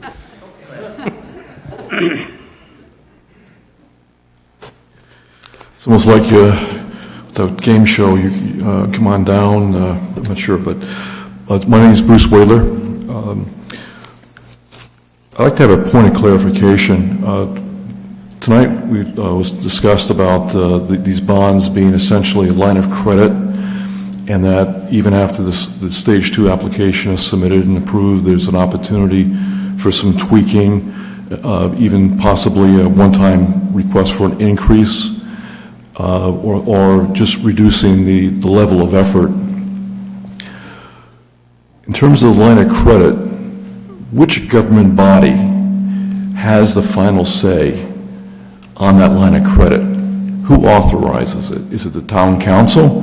Is it the school committee? Or is it both of you acting in conjunction? The town council is the body that would put the question to the voters. It would be a bond referendum for the final bonding amount. I think when they're talking about a line of credit, they're talking about, so when you go to a bank for a mortgage or for a loan of any kind, they'll tell you, well, you can borrow up to $100,000 at this rate, and you don't have to borrow that whole amount because you're going to go out into the market and look for, your best option. You find a house or car or whatever at the lower amount. That's all you're going to borrow. And that would be the number that, once we come to that number that we decide we're happy with borrowing, then we ask the voters if they're happy with that as well. If they approve it, then we would go ahead. And it may come to the point where everybody through the school building process, the school committee, comes up with a figure that they're happy with borrowing. Even at that stage, the town council has the authority to say, well, we're not comfortable presenting that option to the public, and we want to put something on the ballot for a lower amount. So I think in the end, we're up here, the people who get to present that option to the public. The public is the one that will, in fact, finally determine how much the bonding is. So after, say for example, the bond is for $75 million, the town council approves for that.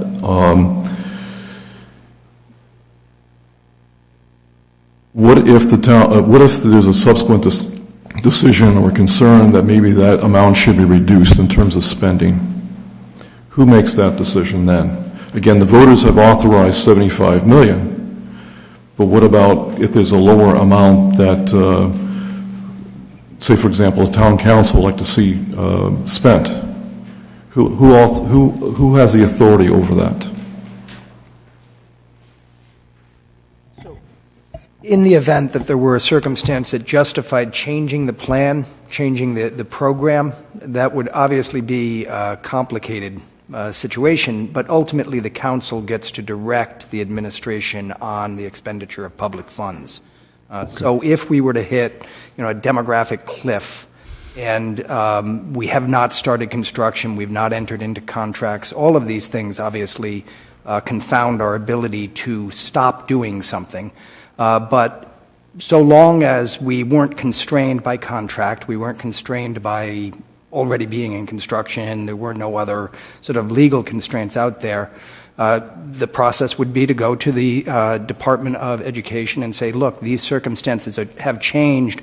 We wish to reduce the scope of the project at the direction of the council, and at that point you'd probably end up with a consensus from the school committee.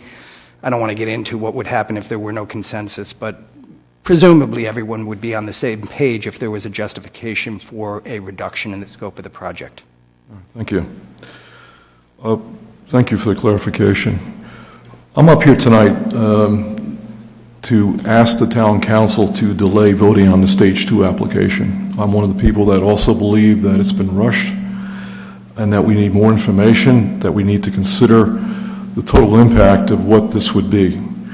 I've heard at these meetings that the South Kingstown has the capacity, has the wealth to assume the debt. Well, the town may have that capacity collectively to assume $75 million worth of debt. But what about the individual taxpayers? And I've talked about that several weeks ago. Property tax increases, we have them every single year, it seems like. And now we're going to be adding on to that substantially for the school debt. This is going to be a trickle-down effect. We're talking about property owners, renters, yes, and renters, because the landlords, the people that own that rental property, they're not going to assume, I suspect, those increases in town taxes without raising individual taxes on rental units. Businesses that pay rent, they will have to pay more in their businesses. Cost of goods sold and services, those are going to be passed on to all the taxpayers. So it's just not the property taxes. We're going to get it from all sides because of this bond. We have people that are on fixed income, low income, young families. They're also going to be affected by this. Again, I'm not against schools or improving schools. But again, I talked several weeks ago, but we have to have balance. And asking for $75 million without even an application developed doesn't make a lot of sense to me. As a homeowner, I would never have or spend money without having a budget developed and knowing where my costs are going. Now, I had some opportunity to read the town manager's report to the town council, and I thought he did an excellent job in the analysis. In the RGB plan, according to the town manager, fails to address 43% of the deficiencies identified in the Jacob report. This leaves about $28 million in known building deficiencies not being addressed. From my perspective, as just a homeowner, who spends money to install an in-ground pool when your roof is leaking? It seems to me to be the prudent step would be to address deficiencies before we have other visionary areas that we want to address. I also believe at some point in time, maybe not next year, but probably in the near future, the school committee will be coming before the town council asking for money to address these Jacob report deficiencies that have not been resolved. So I think at some point in time we're looking at even another referendum to address that. We're being asked to pay for things that are good, but while we have also deficiencies still out there. In my opinion, the South Kingstown School Committee, the majority of them, made a myopic decision to keep open Wakefield Elementary, which increases the yearly school costs. And per the last school committee meeting, it appears that they're struggling with trying to meet any type of reductions. And they very well may come in for, I know they've been instructed to 1%, but I could envision them coming in for 4%. It's also adding billions of dollars to this bonding issue that we have before us because of the Wakefield being left open. This decision to keep Wakefield open was made despite a projected enrollment decline from 2019 to 2027 of 604 students. This is the school committee's own data. And this also is despite student classroom size being under the negotiated teacher contracts limits. Again, school committee data. And also despite extensive work done by the prior school committee, which, and I believe in good faith, recommended closure of the Wakefield School. So this decision has a ripple effect, not only through the South Kingstown School Committee budget, but now the bonding issue that's before us. We talk about money. Money doesn't guarantee success. There's an old adage, you build it, they will come. Well, that's speculative. We want to see more families in our town, but having a nice, shiny school or schools is not a guarantee that we're going to have greater enrollment. It's been my experience when there's a problem, there's a multifaceted solution, not just one solution. So spending money is not a guarantee we're going to have more students. It's a guarantee we're going to have more debt and higher taxes. As been noted before, Barrington spends on the average $5,000 less per student than South Kingstown does. But Barrington consistently has some of the top schools in the state, where South Kingstown is in the middle. You would think that again, if money were the true measure of success, we would have a guaranteed best school system, which we don't. So rather than just trying to throw money and say that's going to solve our problem, we need to look at other areas, multifaceted areas, and looking at other things that may be causing the enrollment to decline, maybe causing the low test scores, etc.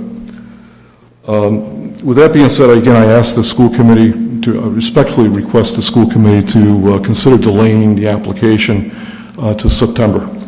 Thank you. Mr. Chairman, can I just answer one thing on that?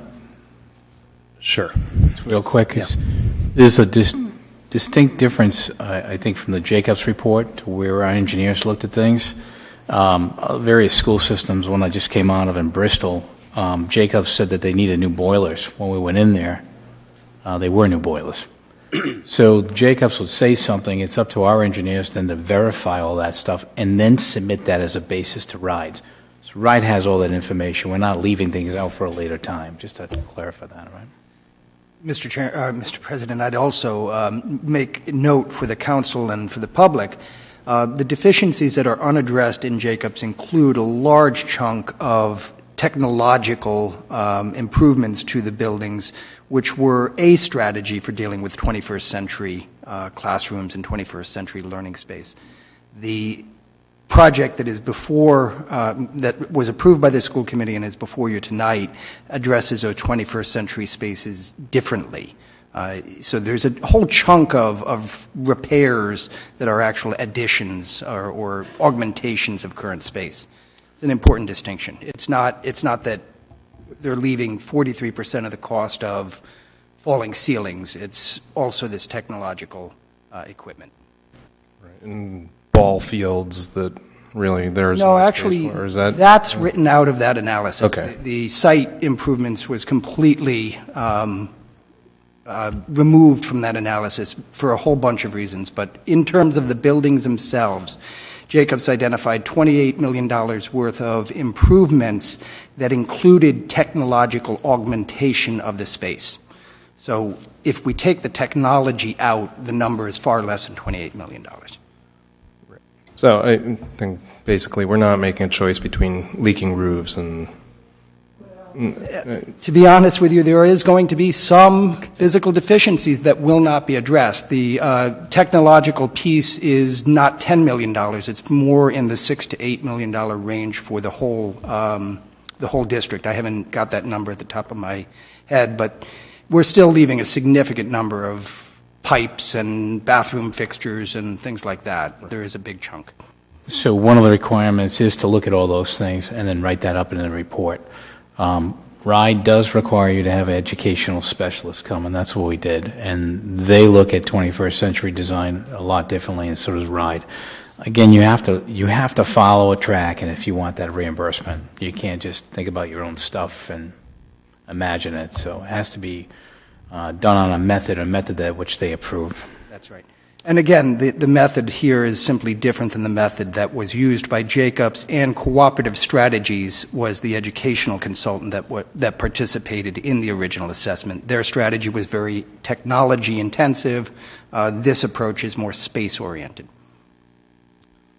Yes. And one further point of clarification, I think, after those comments is that $75 million is the total amount, but the amount that our taxpayers would be on the hook for would be 36 point something million. It depends on the reimbursement. Right. Yeah.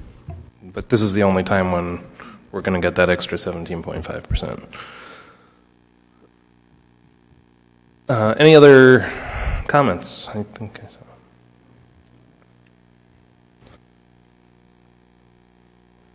saw. Gary Chapman, Wakefield. I think the Jacobs report was pretty enlightening with what we had to do to the school buildings in town. So I hope we all can agree that that certainly the deficiencies, as many of them as we can do, we need to do. My concern is the enrollment is what's happening, and I was where you are in the 90s when we were having just the opposite problem. We were having, every year we were getting more and more students into the school system, and we were having a hard time trying to physically put them in spaces and buildings, and also worrying about, how are we going to handle the budget. It's just the opposite now of what's happening. I was in the school buildings at that point. I think your mom was on the school committee. She was indeed. And I was on the Broad Rock Building Committee, so hopefully nobody gets mad at me for doing that. We at the time we thought Broad Rock was needed, and I still think it's a great school. But the enrollment concerns me, especially the way it's going right now and what's happening with the elementary schools. I've got the actual sit-down enrollment for December 1995. I've left South Road out because it's not open now, but the enrollment was in those 4 schools was 1,860 students. Now it was K through 6, so it's different, and the class sizes, the sections were higher than they are today. And I'm not advocating we go back there for sure. I mean, I think we're okay, but I just bring it up as an illustration that the schools, as they exist today, have 779 students less than what they had in 1995. Those 4 schools. So my concern is that RIDE, what they've tasked you with is newer and fewer. I'm not sure we're doing that on the elementary schools, because I don't want to get into the Wakefield thing. I mean, but 4 elementary schools, I'm not sure we need 4 elementary schools with the way the school population is going and the way the projections are going. And what's happened is, and maybe you can confirm this for me, but I don't think we're getting, is any of the elementary schools, are the walls being painted? Except for the 2 21st century rooms, I understand. But are we getting new furnishings? So the intent at this point, this is preliminary design, you do a square footage basis for the area and you accumulate a dollar amount. So once you get the approval to proceed at a certain amount that the town council approves, then we back into that. So the intent is to spend that $1.2 million, I believe, on that building throughout that building, yes. But I thought there was $750,000 allowed for the 21st century spacing. Wasn't that? Yeah, RIDE does not reimburse for new furniture in existing spaces, so that could not be part of your application anyways, because it would only be what they allow reimbursement for, so no. But I guess my point is that the elementary schools, all 4 of them, are getting a couple rooms out of 21st century with computers and new lighting, but the rest of the schools are remaining exactly as they have been for the last 20 years. For the most part, except for the deficiencies that are being addressed in each school. So I guess my point is that, if we close one, maybe we could spend some more money and make the other 3 newer and fewer. That's what we want. Don't we want the best for our children? And keeping the 4 elementary schools exactly the same as they are for the last 20 years without even painting the walls or new lighting or anything concerns me. So if they were deficiencies like lighting, they would be replaced. If they were deficiencies like painting, then they would be replaced. That's what we're saying. They're certainly not going to be newer and brighter. If they were deficiencies, they would be replaced. Okay. So, thank you. LED lighting is given by National Grid all the time for upgrades of schools. So.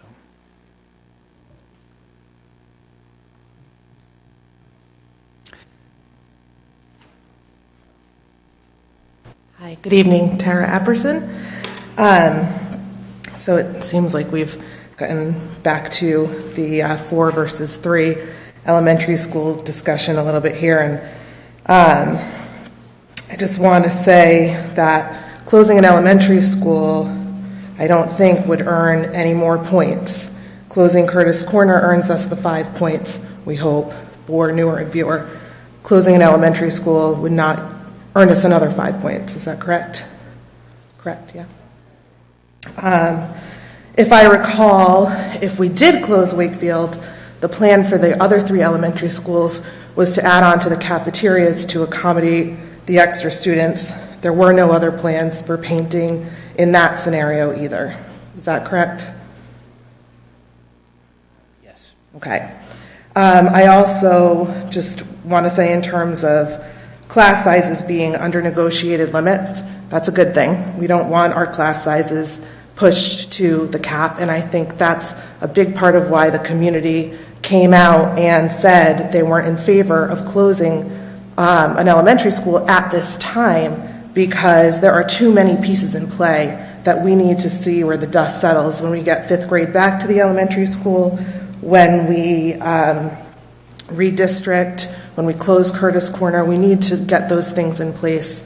I know very clearly that our enrollment is declining, but keeping Wakefield open was also a database decision. So if we look at even using our projected numbers, we meet the functional utilization standards using RIDE's functional capacity.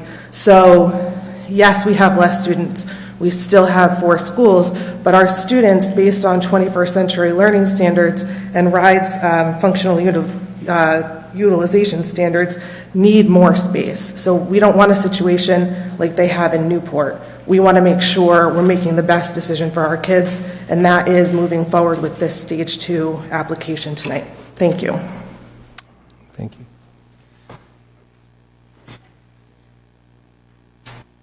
Anybody else want to speak before Doral gets a second bite at the apple? All right.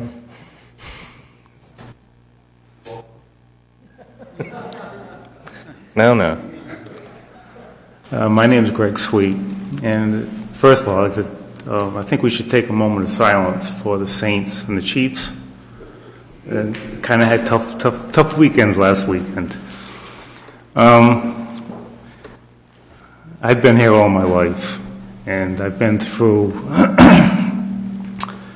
having to build all the schools for all the enrollment that had increased, and I agreed with it. I voted for doing it. Now all enrollment is decreasing, and it's decreasing a fair amount year after year. I understand we need to make the repairs for the schools, and that makes all the sense in the world to me. To make additions when we already have an abundance of classrooms already doesn't make any sense to me. We have a lot of other things in this town that are going to need a lot of financial attention. And I think if we put all of our eggs in one basket, that's really going to hinder the other projects that need to be done. So, for what that's worth.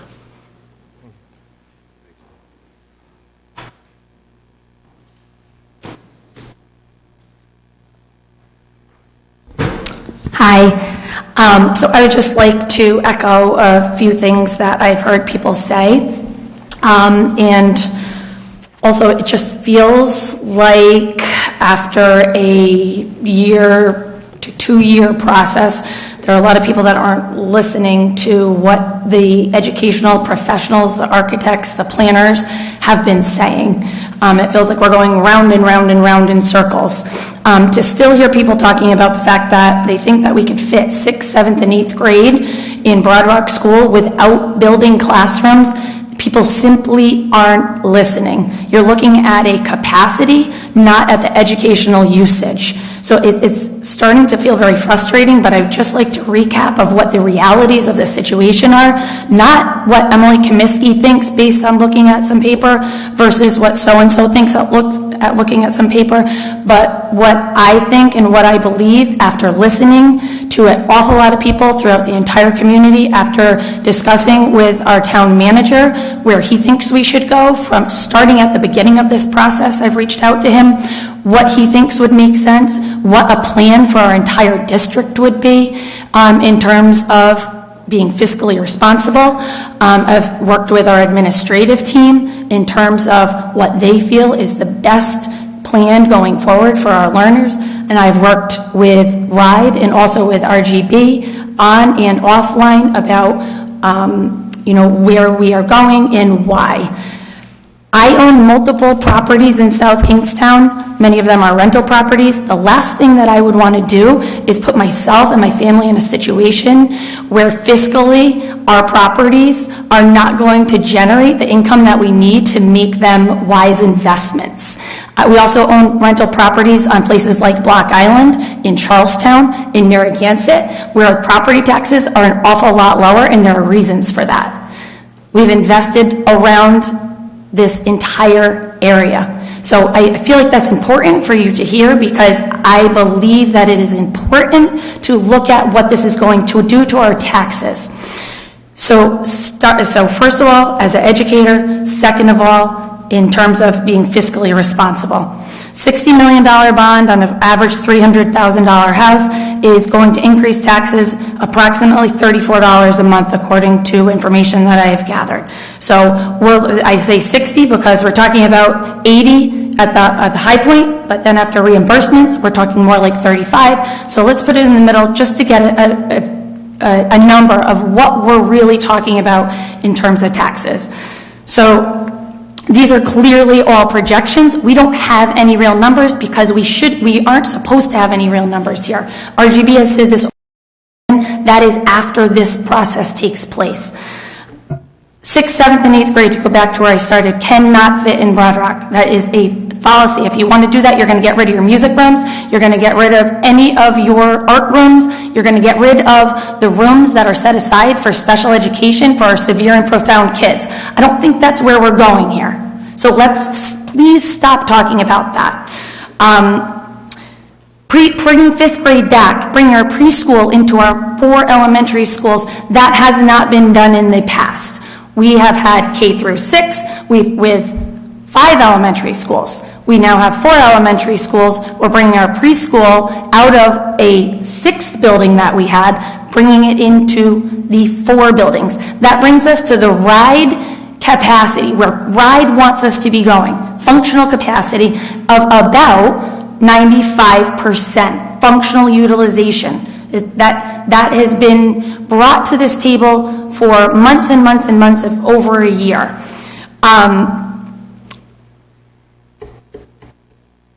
Is our enrollment going down? Yeah, I was listening to NPR this morning at 6 a.m. while I'm making my kids' lunches, and there's a whole segment on national birth rates are down. I'm a labor and delivery nurse. We see it. Enrollment is going down. Can we have a decrease in enrollment, a declining enrollment, and ideal utilization? We can have both of those things, and that is where we are going in this plan. That was the reason why we are bringing preschool and 5th grade into those 4 schools. If you close another elementary school, let's not keep going down this rabbit hole. It's not where we're going. That's not the direction we're going in. We're going in a direction of 4 elementary schools, 1 middle school, and 1 high school. If you did close an additional elementary school to seek extra operational savings, what you are going to see is an increase in the amount that you need to bond, which is going to be a cost increase. It's all coming out of the same pocket. It's either going to be money in a bond increase to put on the additions on the other 3 schools, or it's going to be money in operational savings. It's one or the other. So let's do what's best for our learners and for our district, instead of trading off to save some money on the operational side. You're going to either have to increase the number of the bond to build the additions, or you're going to save on the operational side. All comes out of the same pocket. So if you're going to close that school to save on the operational side, building those additions is either going to increase the bond amount, or seeing that we have a very finite number where we feel comfortable as a town bonding, the money's going to come out of somewhere. It's going to come out of renovations from the high school. The school committee made a very deliberate decision from input from all of the people that I have said that we have consulted with, along with the community, to make the high school our top priority. It's a place where every single student is going to go through. Your high school should be the hallmark of your district. That should be a place that we all feel proud of. And I feel like by fixing 75% of that high school, that is going to do that. That's going to be a place that looks and feels like something we can all be proud of. You take money out of that high school by having to put the money that would have been going into the elementary schools, you're taking away from what our amazing principal, Rob Mezzanotte, has done in the last several years at that school. He's created so many new programs, draws for students that we haven't been able to see the benefits of yet because they were just done this year. Let's give him a little bit of time to see what that does. We had our first, I believe, our first student enroll. We talked about that a couple of weeks ago. Typically you don't see students enroll in a new program until several years later. So let's see what can be done. Let's not sell him short by leaving him a building that does not show what the great things are that he's doing inside. I implore you to please move forward with this. A lot of work has gone into this. I believe that we've talked to stakeholders at every single angle, and I feel that this is a plan that we can really be proud of. I think after stage 2 goes in, that yes, we should continue to look for savings. That's absolutely essential, and I believe that's what RGB has told us is the point. You ask for the maximum amount, and then you look for how are you going to save money in this plan to get a number that your district feels comfortable with and can afford. Thank you. Thank you.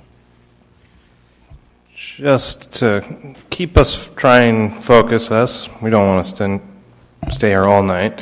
I don't think we're relitigating option A versus option B here tonight. It's really about this $75 million plan that RGB has presented to us. So, try to keep your comments addressed to that plan. So, Roland Benjamin, I want to also talk about that enrollment and just ask, this is a public document. Those enrollment numbers are significantly off from the NESDEC and the McKibben numbers that we have. I'd ask you to correct the public record on that one, at least with what we have now, and if it gets updated, we can update that later. But that number shows something like 1,700 kids in our elementary schools, and as Mr. Chapman mentioned, that hasn't been in place since the 90s, before South Road was closed.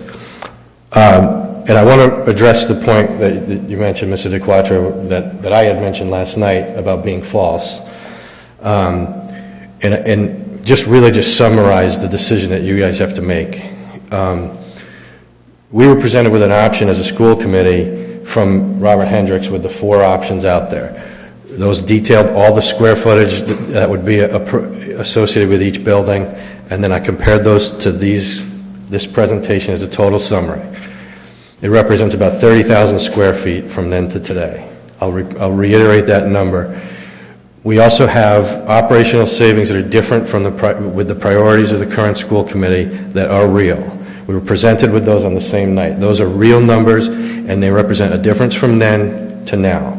All I am suggesting is that number is about $40 million, and I'm asking you to consider looking at that to adjust the total. We heard sort of a roundabout way to say we can't reduce this. Even though it shouldn't be a problem later, we'll just have to get consensus between a town council and a school committee. I don't see much consensus happening when it comes to reducing the amount that we're asking of our taxpayers. So that's all. Thanks. So, if I could clarify one thing, because he came across back to me, is when Mr. Benjamin put those numbers, it was an earlier state. As you develop your plan, you naturally refine your plan. So you can't take a number that was static back several months ago and carry that to now. Those numbers evolve and they continue to change. And that's what happened. And Kevin Sullivan, go ahead. It's just those were the numbers we voted on. So if those numbers were not accurate to begin with, then the original vote has changed. That's my point. You propose something with false numbers. That's what you just replied to. When you're an engineer, right? I think you're an engineer, right? So when you develop plans, you develop plans. I understand that they can change. These numbers represent escalation and square footage is with the ed spec involved. The other ones did not involve escalation. But we had an implementation date of 2022. Has that changed? Implementation of... When we were talking about the original plans, we were going to put that in 2022, right from the beginning, so... So initially you set a budget for a plan, and then once the educational specification is finalized, you modify those plans in that budget, then we send it out to a third-party cost estimator, who then looks at both of those things, interviews us, then comes up with another number, and then we put a inflation factor on that number. So it's a continued process. Right, and I can it's tell very you that different these than where we numbers started, and that was my point. And when these numbers are done, if the bond goes through, we would work towards these numbers. We would have cost estimates done at different intervals of the plans. The numbers may come higher. We'll have to value engineer it back down. It's a moving target until you hit that defined number. That's exactly my point. It's a moving target, and yet we haven't moved anything with the scope of the project except for the amount that the local taxpayer will bear. Well, we changed it from B to A. We've modified the plans to be more discrete. Right, all those parts moved except for the part that we're being asked of the local taxpayer.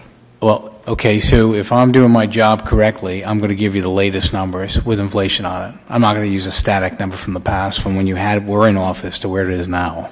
Fair enough. I'm addressing them, though. You had suggested that I was inaccurate. I think your numbers were taken from an earlier time, and last night what you said was that they were wrong. So they weren't wrong. They were adjusted to the full amount with inflation. But the fact of the matter is we shouldn't have to question the credibility of the figures that you present. Mr. President, I'd also point out that lots of things are in flux here. We do, in fact, have before us tonight some of the numbers that were presented in Jacobs without escalation. So there are numbers that have been static throughout this process. There are numbers that have changed during this process. I don't know that that's a reason for the council to have concern about the estimates. They are, in fact, estimates. When you look at an estimate that was done in 2016 in the Jacobs report and it looks good to you, you carry it forward. If you need to escalate a number going forward, you estimate the escalated number. These are estimates. I think that it's a mistake to look for mathematical precision with regard to every line item in this proposal. It's not there. I think that the cost estimates that were done on a square foot basis are good, absolutely solid cost estimates. My personal view on the repairs, as I've mentioned in my memo to the council, there's a lot more moving there, but that's why we need for somebody after approval of the application submission to be looking at those and looking for ways to refine those numbers. Thank you. Mr. Sullivan, I'm Kevin Sullivan. I live on Mulberry Drive. I'm kind of new to this situation. I've been in town for several years, but haven't been much involved.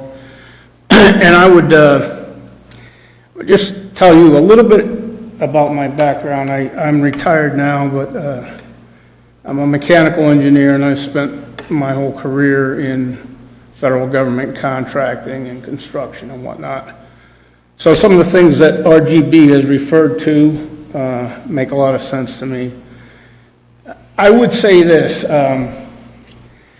I've made presentations to customers, and you know, the response, one of the ladies here, very early, expressed some concern over inaccurate student population numbers, and it was somewhat arrogantly dismissed with a comment that we do this for a living. And while I understand you do it for a living, I also understand how these things are prepared, and it's a copy and paste, and I've never seen it, but I suspect that's where Westerly came in, not somebody made a typo or something like that. And what it shows to me when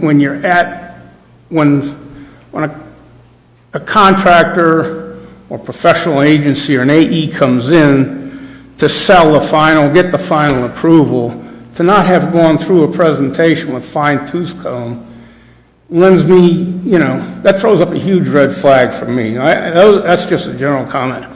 I would have to say that I agree from an outside perspective, this whole process has looked very rushed to me. I've gotten in, frankly, my concern is one really as a taxpayer. I don't have any children. I don't have any in this school system, but I own several properties in town and have been thinking about buying some more. So I'm very concerned about what is going to happen to my taxes, as one of the previous speakers just mentioned. I don't have that many properties, but, I personally disagree with the school committee's decision to switch from option B to option A. I don't know any of the real details other than the fact that it's very clear to me that a town with not just a recent drop, but a trending decline in population needs to be reducing and consolidating, not because of emotion and a sense of wanting to keep some sense of place or whatever the thing is, that we need these little elementary schools scattered around so our kids don't have to get on buses or have a long ride. I'm not sure what the reasoning behind it is, but it just doesn't make a lot of sense. I think that there's been some ideas put forth recently about possibly consolidating. I've done work around the country. We all know that the 39 municipalities in Rhode Island are little fiefdoms, and nobody wants to consolidate, but the town of South Kingstown would clearly be better off hooking up with Narragansett or whatever, do some consolidation, fix the crap that's wrong. I'm hearing all this money is being spent on, whatever modern education or ride requirements, and I see kids coming out and they're functional illiterates, frankly. We're not teaching them math, reading, writing. We're worried about every kid has a laptop that I'm paying for or something like that. A previous statement, one of the ladies that spoke earlier made a statement, the jobs our children will be having don't exist now. I got to disagree with that. Yeah, there's going to be some new technology out there, but we need to prepare kids to go out and have a damn job interview and get hired and be able to add, subtract, put a sentence together, put a presentation in front of a customer that's not full of mistakes. I mean, I've looked at some of the numbers that Roland Benjamin put together, and it's pretty hard to argue with the fact that we're getting a smaller scope of work, an increased cost, and loss of operating savings. And those are my big concerns. And in an overall comment, as a taxpayer, I hear a lot of talk about the state limit of 4% of property tax transfer being the limit. And we've asked the school committee to stay at 1%, but nobody thinks they can do it. I would like the town council to consider level funding or reducing. I can't imagine any business that I've ever been involved with that would have a reduced need and yet continually increase the costs and facilities and all that. I think you get the gist of what I'm saying. I appreciate the opportunity.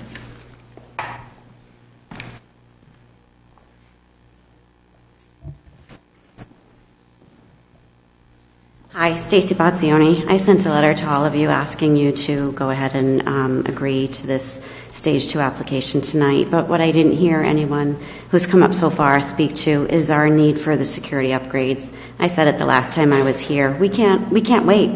We can't let it go another summer, another school year. If we don't get this Stage 2 application in, that's at risk, right? And so we really need to do it. Our children deserve that. And I don't know if any of you have kids in the school system, but that's something that I think about. That's something that I consider when I'm considering where my child will go to school next year and the year after that is safety.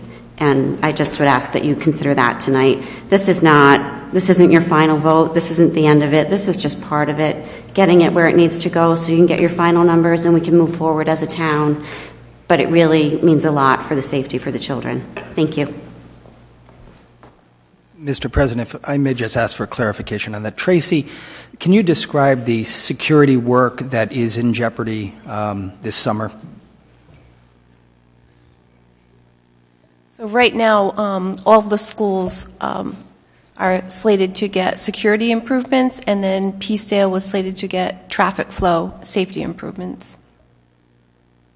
And some of the funding's been secured for the security improvements at some of the schools, but this bond is necessary in order to cover the funds that aren't available through that initial bond. Or it's actually not a bond request. It's a capital fund request. We had to put in an emergency request because the projects for the safety improvements were not in your previous application. So in order for them to be eligible for reimbursement, we had to put in an emergency request for RIDE, and that was limited to the $500,000. So that captured some of the school secure vestibules, and then the rest were slated to be done as part of this project.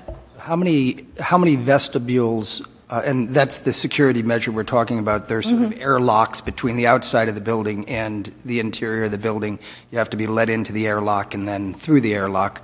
How many of those vestibules will be done if there's no vote to approve the project tonight or in the near future, and how many will be done?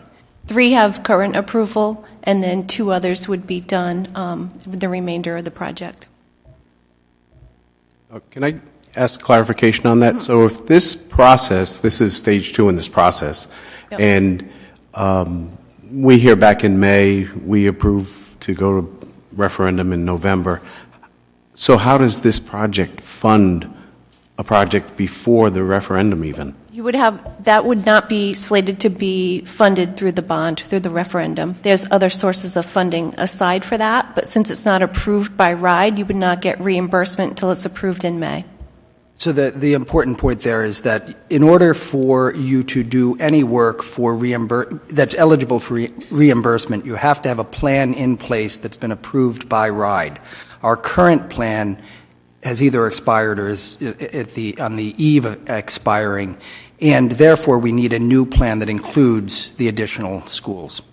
That's correct. It was not included in your previous application, and your previous application is expiring. So, Tracy, would that be the normal 35% reimbursement, or would it be the potential of the 52.5? That would be the 35% plus a 5 for the safety and security, and then we could also look at additional incentives for energy if we were replacing storefronts, that type of thing. Thank you.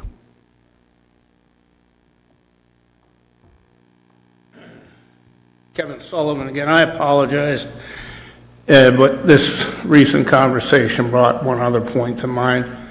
I hear a lot of talk about RIDE reimbursement and whatnot. And clearly, if a plan is approved and the work is done properly and it meets whatever spec, the town would get some reimbursement. I would just say, because I'm a very cynical person, I look at the overall condition of Rhode Island's economy, right, and the monies that are out there and how much debt we're already in, and this governor's budget, and the administration is scooping money from everywhere. And I frankly would hesitate, if it was me in a decision-making capacity, to go out too far on a limb with the hopes or any confidence that some projected amount of reimbursement is ever going to materialize in this state, in this economy. That's just my opinion.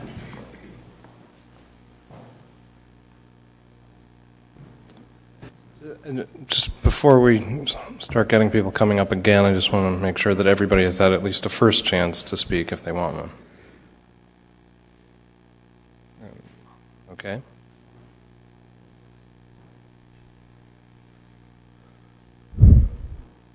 I just had a quick question. What's the total cost for the security of all the buildings?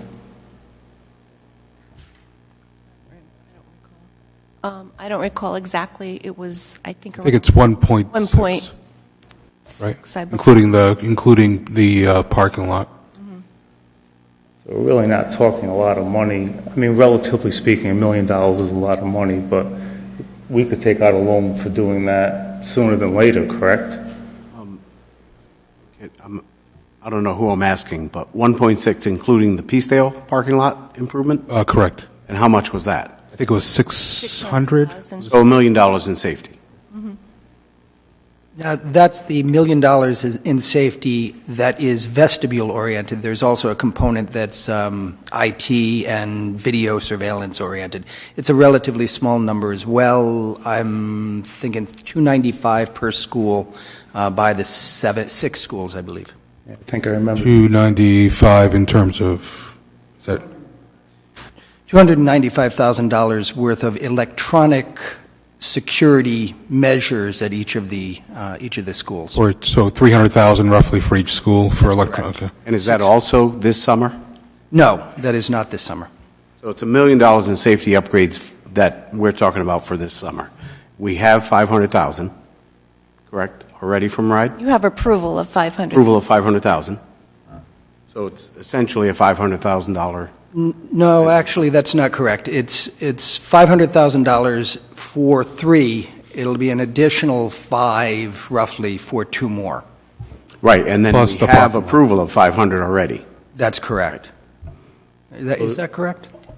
The total cost was over $1 million for the additional 2+. lobbies and the Peacedale parking lot. Right, and to clarify, the Peacedale parking lot is 600,000. Yeah. This is simple, I think. Yeah. Thank you. So is it that you already have the 500,000 in the bank, per se? I think the reimbursement's like 174 on the 500. It sounds about right. Yeah, that's the capital fund, that Right. the way that they do it, yeah. So We're still paying part of that 500. So essentially, all you're going to be looking for is a little over $1 million, then to do the rest? You're looking for reimbursement on the total project from RIDE. That's what you're looking for. But I'm saying without reimbursement, are you looking for just a little bit over $1 million? I believe so, yeah. I mean, I question even if it's worth bundling in for the whole project, if people are looking to get that done sooner than later. Safety, and I get it. Yeah, again, what's at risk here is the 35% plus whatever bonus we might get reimbursement. We could do the work tomorrow with funds from the town, but we'd get no reimbursement.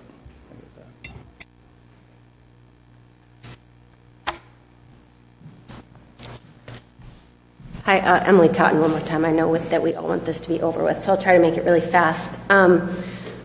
I've just been hearing a lot about tax increases and all that, so I wanted to just say that I'm also a small business owner. My husband and I own a small vegetable farm in South Kingstown, and I mention that just because, contrary to popular belief, you don't go into farming for the money and fame. And I mention that because I'm not in a position where I have a lot of disposable income to throw at. A raise in taxes isn't something that I just kind of shrug my shoulders at and say, that'll be, that's easy. So when I look at this project, there is controversy right around a portion of it, but the majority of this project has to happen eventually. This isn't something that, if you decide not to do now, will go away. It's the majority of it eventually will have to happen, and most likely, if we miss, there's a potential that we still could get the 52.5 if we push this down the road, but there's the potential that we could lose it. And if we push it too far, there's the real potential that we could go back to 35% reimbursement.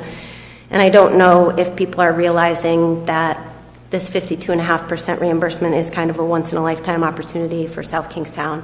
And I think I don't want to lose that. So I think as somebody who would feel that tax burden, it's important to grab this, right? It's important to get more of the reimbursement to ease the tax burden a little bit more. Thanks.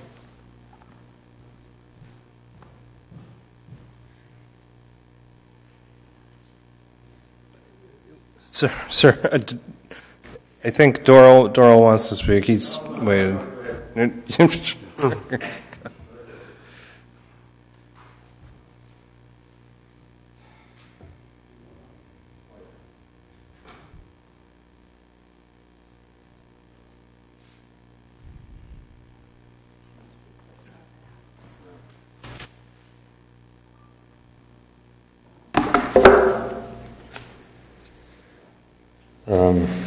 I just first want to address Mr. DeQuattro. I'm retired, and I just it's not like I'm retired now, so I'm just going to do this all day long for a year and a month because I got nothing else to do. All right. I worked at Electric Boat at Quonset Point for 30 years. I was an industrial surveyor. I oversaw the construction $120 million building where all the equipment came from Germany and Switzerland. It was all done in metric. I was a CATIA driver, 3D graphics for 20 years, coming up with new construction methods. I programmed, I learned how to program a 6-axis robotic welder that DARPA had built, but they couldn't figure out how to get it to work. So we weld stuff at Quonset. We told them to ship it here from California, and today at Quonset Point we have robots welding stuff you wouldn't believe. This is phenomenal. But the last 10, 12 years of there, I was a process improvement coordinator for future projects, and some of the stuff that I worked on is now used in shipyards on 3 different continents. I'm not a dummy. It's okay. The reason I keep handing this out, and I'm going to just tell you one line for sure. West Kingston School, West Kingston has a total of $6,729,000 worth of priority mess things from the Jacobs report, and you've allotted $295,000. I think I don't need to say any more about that one. Also, for the past, however, I've been along in this, you've talked about this, the report that your engineers did. If I had been on the building committee or the school committee, at some point in time I'd have said, well, where is it? As far as I know, is every meeting I've gone to, you've never produced one page of that report for anybody to actually see. If whatever we're going to spend between now and December 31st, 2022, has to get the maximum 52.5%. It doesn't make any sense in the world that you would give up those bonus points. And the only way you're really going to get the 52.5% is going to have to be something that's pretty close to new. When the 3 firms were interviewed interviewed back in April of 2017. There were 3 firms. One was from the South. Can't remember the name. One was SMMA. I think they're out of Providence in Boston, and it was you guys. And I know you being a local firm and having done other work in the town, I can understand why you were chosen. But all I can say is there was one person that voted for SMMA, and if I'd been on the committee, I probably would have done the same. I mean, they just finished 2 projects, rebuilding and renovating and additions to Winchester High School, Winchester Public Schools, and Wellesley Public Schools in Massachusetts. Those are the 2 richest towns in Massachusetts. The project for Winchester was 288,840 square feet, and they did it for $353 a square foot. From what I've heard, it's amazing. I think the last time we were in the high school auditorium, I asked if anybody had gone to see a new school. Did anybody actually go check one out?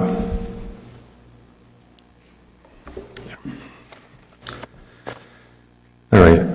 Here's the thing, guys, right? we talk about how we're going to afford to do all this work. Besides working for Electric Boat for 30 years, I was also in the Army for 30 years, in the Army Reserves. I was an infantry master sergeant in Operations Center. Just a little, nothing else to do with my life. All right. You're just about at your 5-minute mark. All right, so I'm going to hand this out, and I don't know if I'll get to talk about it, but who knows? I think maybe just leave that with us. And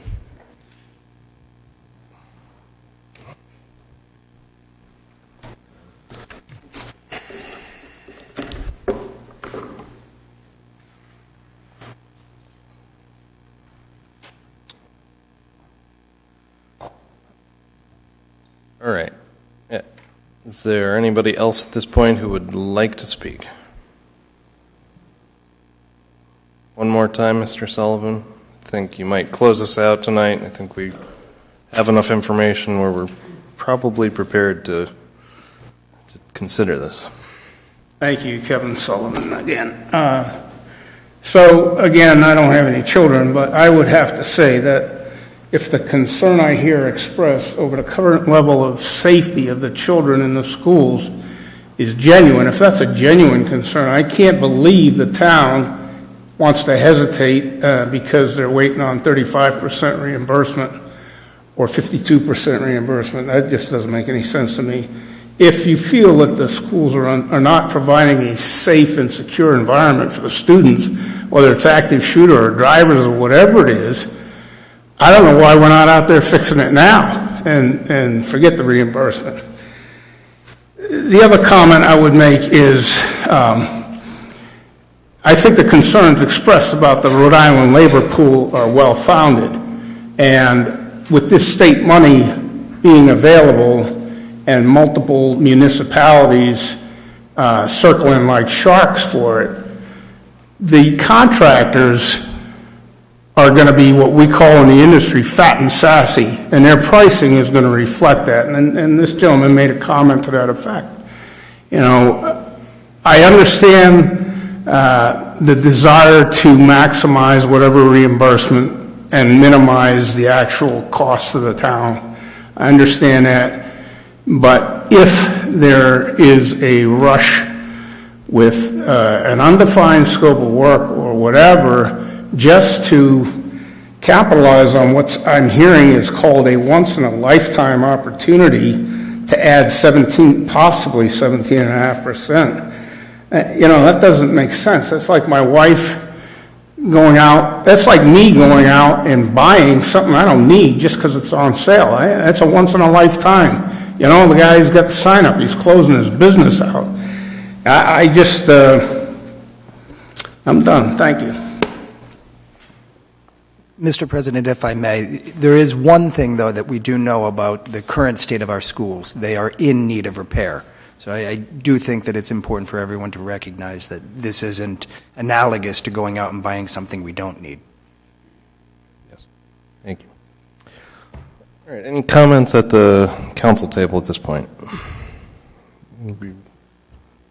All right. Let's move to item 5 on the agenda and convene in regular session.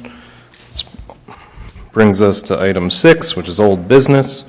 Resolution continued from the January 14th, 2019 Town Council meeting authorizing the town manager and school superintendent to submit a Stage 2 application for state housing aid to the Rhode Island Department of Education for a facility construction project as outlined in a proposal presented by RGB to the Town Council and School Committee during a concurrent meeting held January 10th, 2019.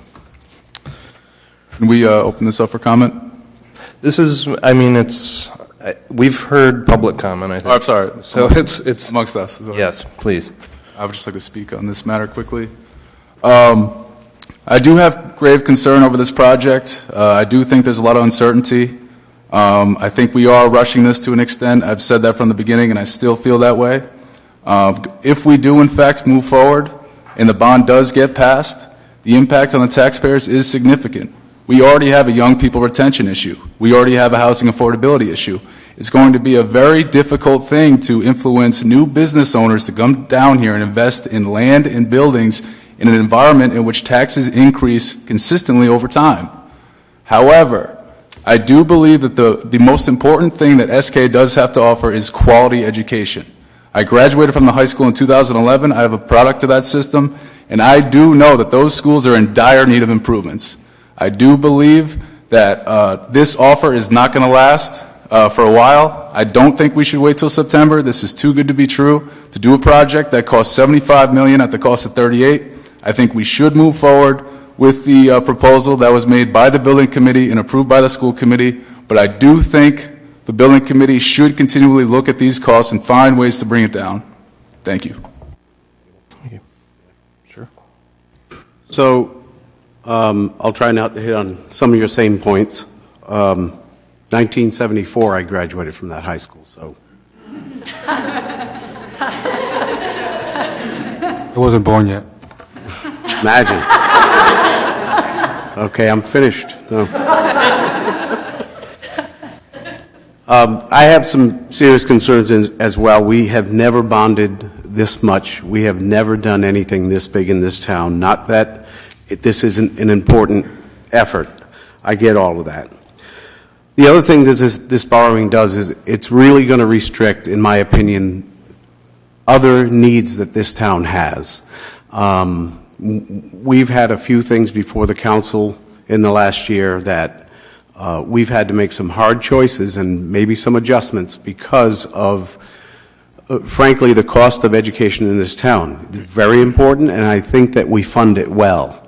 So a lot of the things that concern me about the whole process of stage 1, stage 2 is what I've heard from the beginning of the legacy study effort has been hypotheticals and sort of 30,000-foot looks. And, stage 1 is really, it's just saying the council knows that the school committee is applying. Stage 2 is, really just the next step. But stage 2 does have a number to it, and we know that number, and we know that that number is big.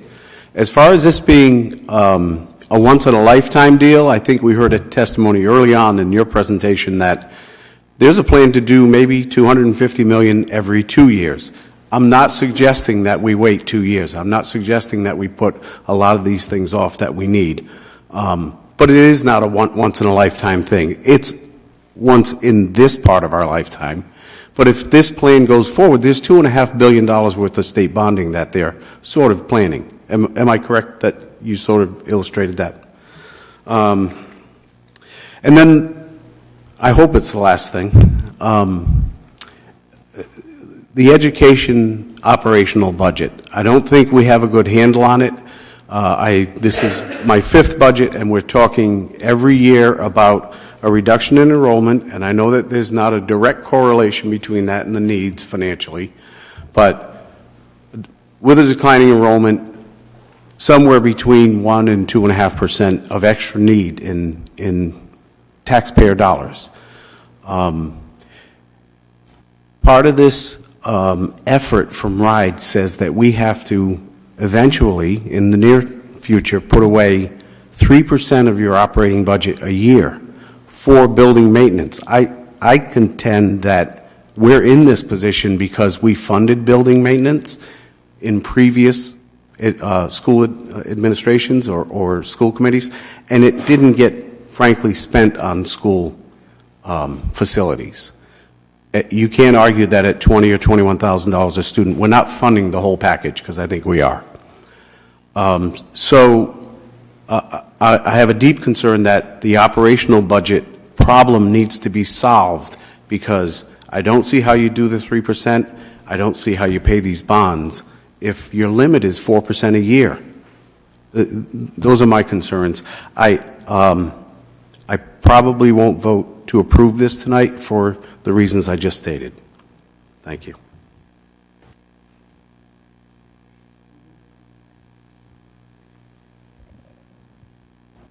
So I just want to make clear that we're not here tonight to ask the taxpayers to approve a $75 million bond. That's not what we're doing here. What we're doing here is making a decision to allow RGB to advance the application.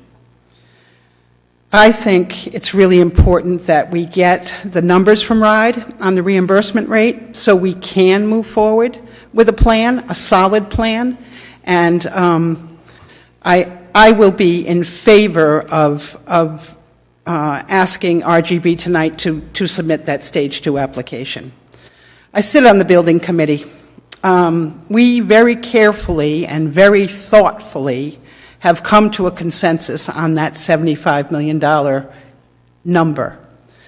We started a month ago with $89 million, and we sat around that 3.5-hour meeting, and line by line, nothing was rushed.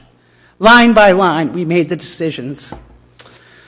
I really feel that the dollar amount is fiscally responsible. I think we have a finance director that has shown us that has given us a path to make sure the town stays solvent. I am not a graduate of South Kingstown High School, but I have 3 children who are. I firmly believe schools are the heart of the community, and we need to approve it. On to you. I have some of the same concerns that Rory has and Joe, and sit with Deb on the building committee. We do have some concerns, but I think we have to look at it from the perspective of submitting the application, but also really holding RGB accountable, holding the process accountable, and also one of the other big things that we're tasked with now that there's no longer a contingency committee is monitoring the numbers in terms of enrollment. I do wish that we had the numbers sooner than later. I do have some concerns like Rob had in regards to some of the actual estimates. I'd just like to be more precise if I can. In the beginning, I was always for option D as an example, but I also have always said that my concern was that with remodeling or renovation, that's, in my opinion, new construction is easier to estimate than remodeling. So my concern has always been to make sure that we don't spend more than what we anticipate. So what I do potentially see happening is that with some of the numbers potentially, we're going to have whatever that number is, you know, let's say it's 75, but let's say we agree down the road when it comes time to go to bond or a referendum on the bond that we're only going to bond 50 million. That's an absolute possibility. Whatever that number ends up being, if our cost estimates are not correct, we're going to hit that ceiling, and we're going to have to decide what we're not going to do at that point so that we don't go over that number. So this has been a very difficult process for a lot of us. I do feel that I felt a little bit rushed, but that's just my personality as well. But at the same time, as the building chair, the goal was to take what the school committee wanted and try to make that happen. In talking to Dave from RGB, it is important, I think, that we submit our application, but also keep a tight hand on that process and look for ways to save more money going down the road. But I also understand that there's also a strong possibility that either side of this equation could force another referendum. So that being said, it's a difficult decision to make. I'm looking at it from a perspective of the entirety of the town. I do have concerns about the people that can't really afford their taxes or afford to live here, and I want to make sure that our town is a place that people can afford to live. I think one of the numbers that we need to be clear on is that the average house, I think, number that we were using was 374,000. Is that approximate? I believe the number's And 354, moving to 370. Right, but what was the actual tax burden? It was 108. So the number at the peak is $222 above what it is today. But that is on the average homeowner. That's on the average home, that's correct. Right, the average home. So 374 at that point. So you have to take into account that there's going to be houses that are a lot less expensive and houses that are a lot more, and it's going to affect people differently. That is true. I mean, today our average home value is $354,000, $356,000. However, we know that about 25% of the homes on our tax roll are valued less than $230,000. So there's a big chunk that is going to be hit different or going to feel the impact different than the average. And then the other thing is, like, just knocking on doors or walking up to someone's home, you can see that they haven't spent money on minor things, so that shows that people are struggling. So it's a difficult thing, but at the same time, our schools haven't had the attention that they needed. Joe, I am really worried about that 3% at the end of the day when it comes to the maintenance, because when I look at the current school budget, I don't know how they're going to make it work. So I just think that it's important that we look at it from all different angles, but I will support submitting the application. Any other comments?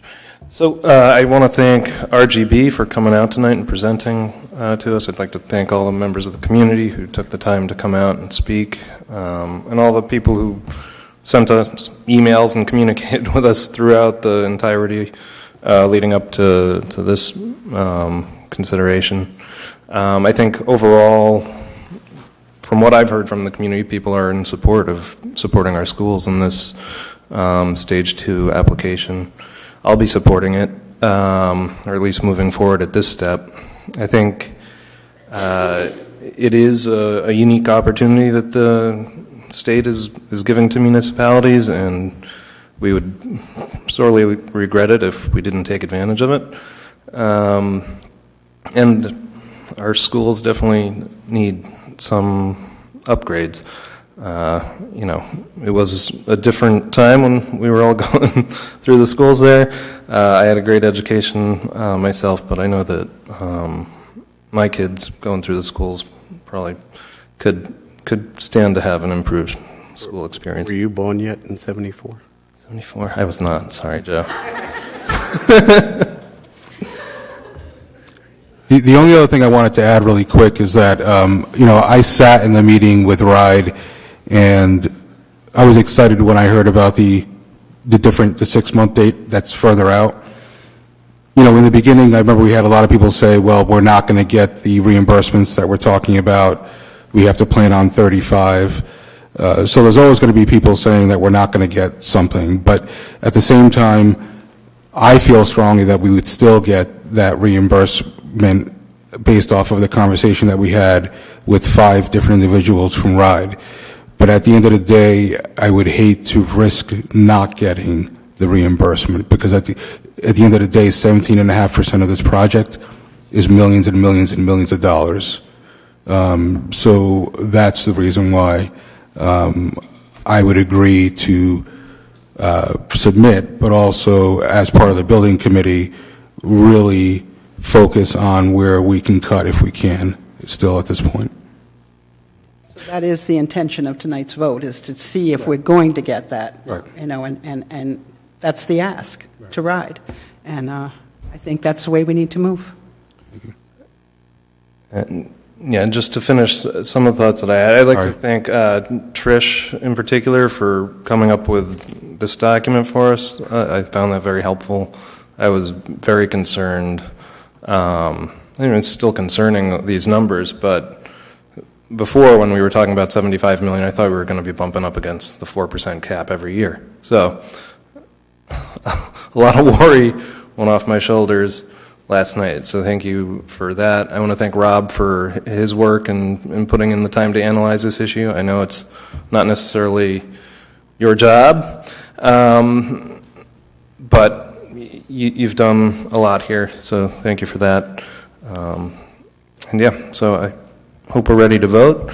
Do I hear a motion? We've been presented with some options. I feel confident personally that the school building committee understands, well, it has leadership that understands that it needs to do more work, and it's committed to that. So I think option number one, voting on it as presented from the school committee and the school building committee is okay with me, but I obviously need a motion from one of you folks.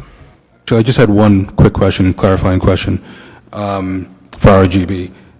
When we talk to RIDE, there's an opportunity to make one significant change, right, in the process? Okay. Thank you. One change up. One change up, I think.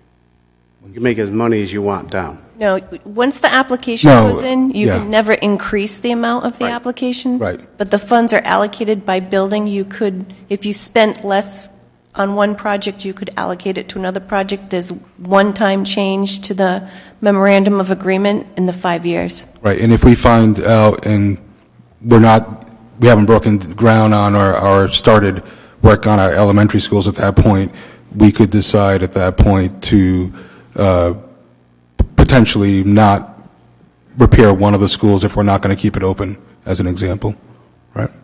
Yeah, it's only if you wanted to reallocate those funds to another building that you would need the change. Okay. Thank you. Do I hear a motion? So I'd like to amend that motion a little bit. I'd like to add another sentence. So I'm in firm agreement with the, and maybe we should read that. And the motion, as I'd like to see it, is be it resolved that the Town Council hereby approves the submission of the Stage 2 application for state housing aid to the Rhode Island Department of Education for facilities construction projects as outlined in a proposal presented by Robinson Green Beretta Company to the Town Council on January 29, 2019. And I'd like to add to that statement and that the school building committee is directed to continue to ensure that the details for the plans for the construction projects are fiscally sound and appropriate to the educational plan and mission. The only other thing I would like to add to that is part of the building committee keeping in mind the contingencies, especially with enrollment, I think is important.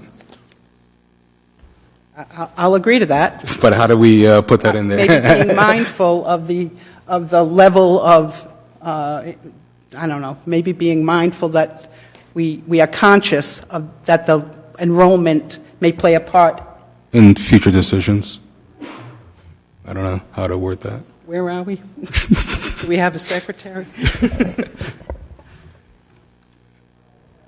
I guess my point is I just want to make sure that in what we approve tonight includes a directive to the building committee that they remain engaged in this process and look for savings, make sure we're sound financially, and make sure we're true to the educational mission and being mindful of the enrollment. Okay. You got that? Do I hear a second? I'll second. All right, any further discussion on this? All right, all in favor say aye. Aye. All opposed say nay. No. By a vote of 4-1, that motion carries, and that brings us to the end of tonight's agenda. I would entertain a motion to adjourn. I'll make a motion to adjourn. Second. So moved. All in favor say aye. Aye. No. That motion carries 4-1 as well.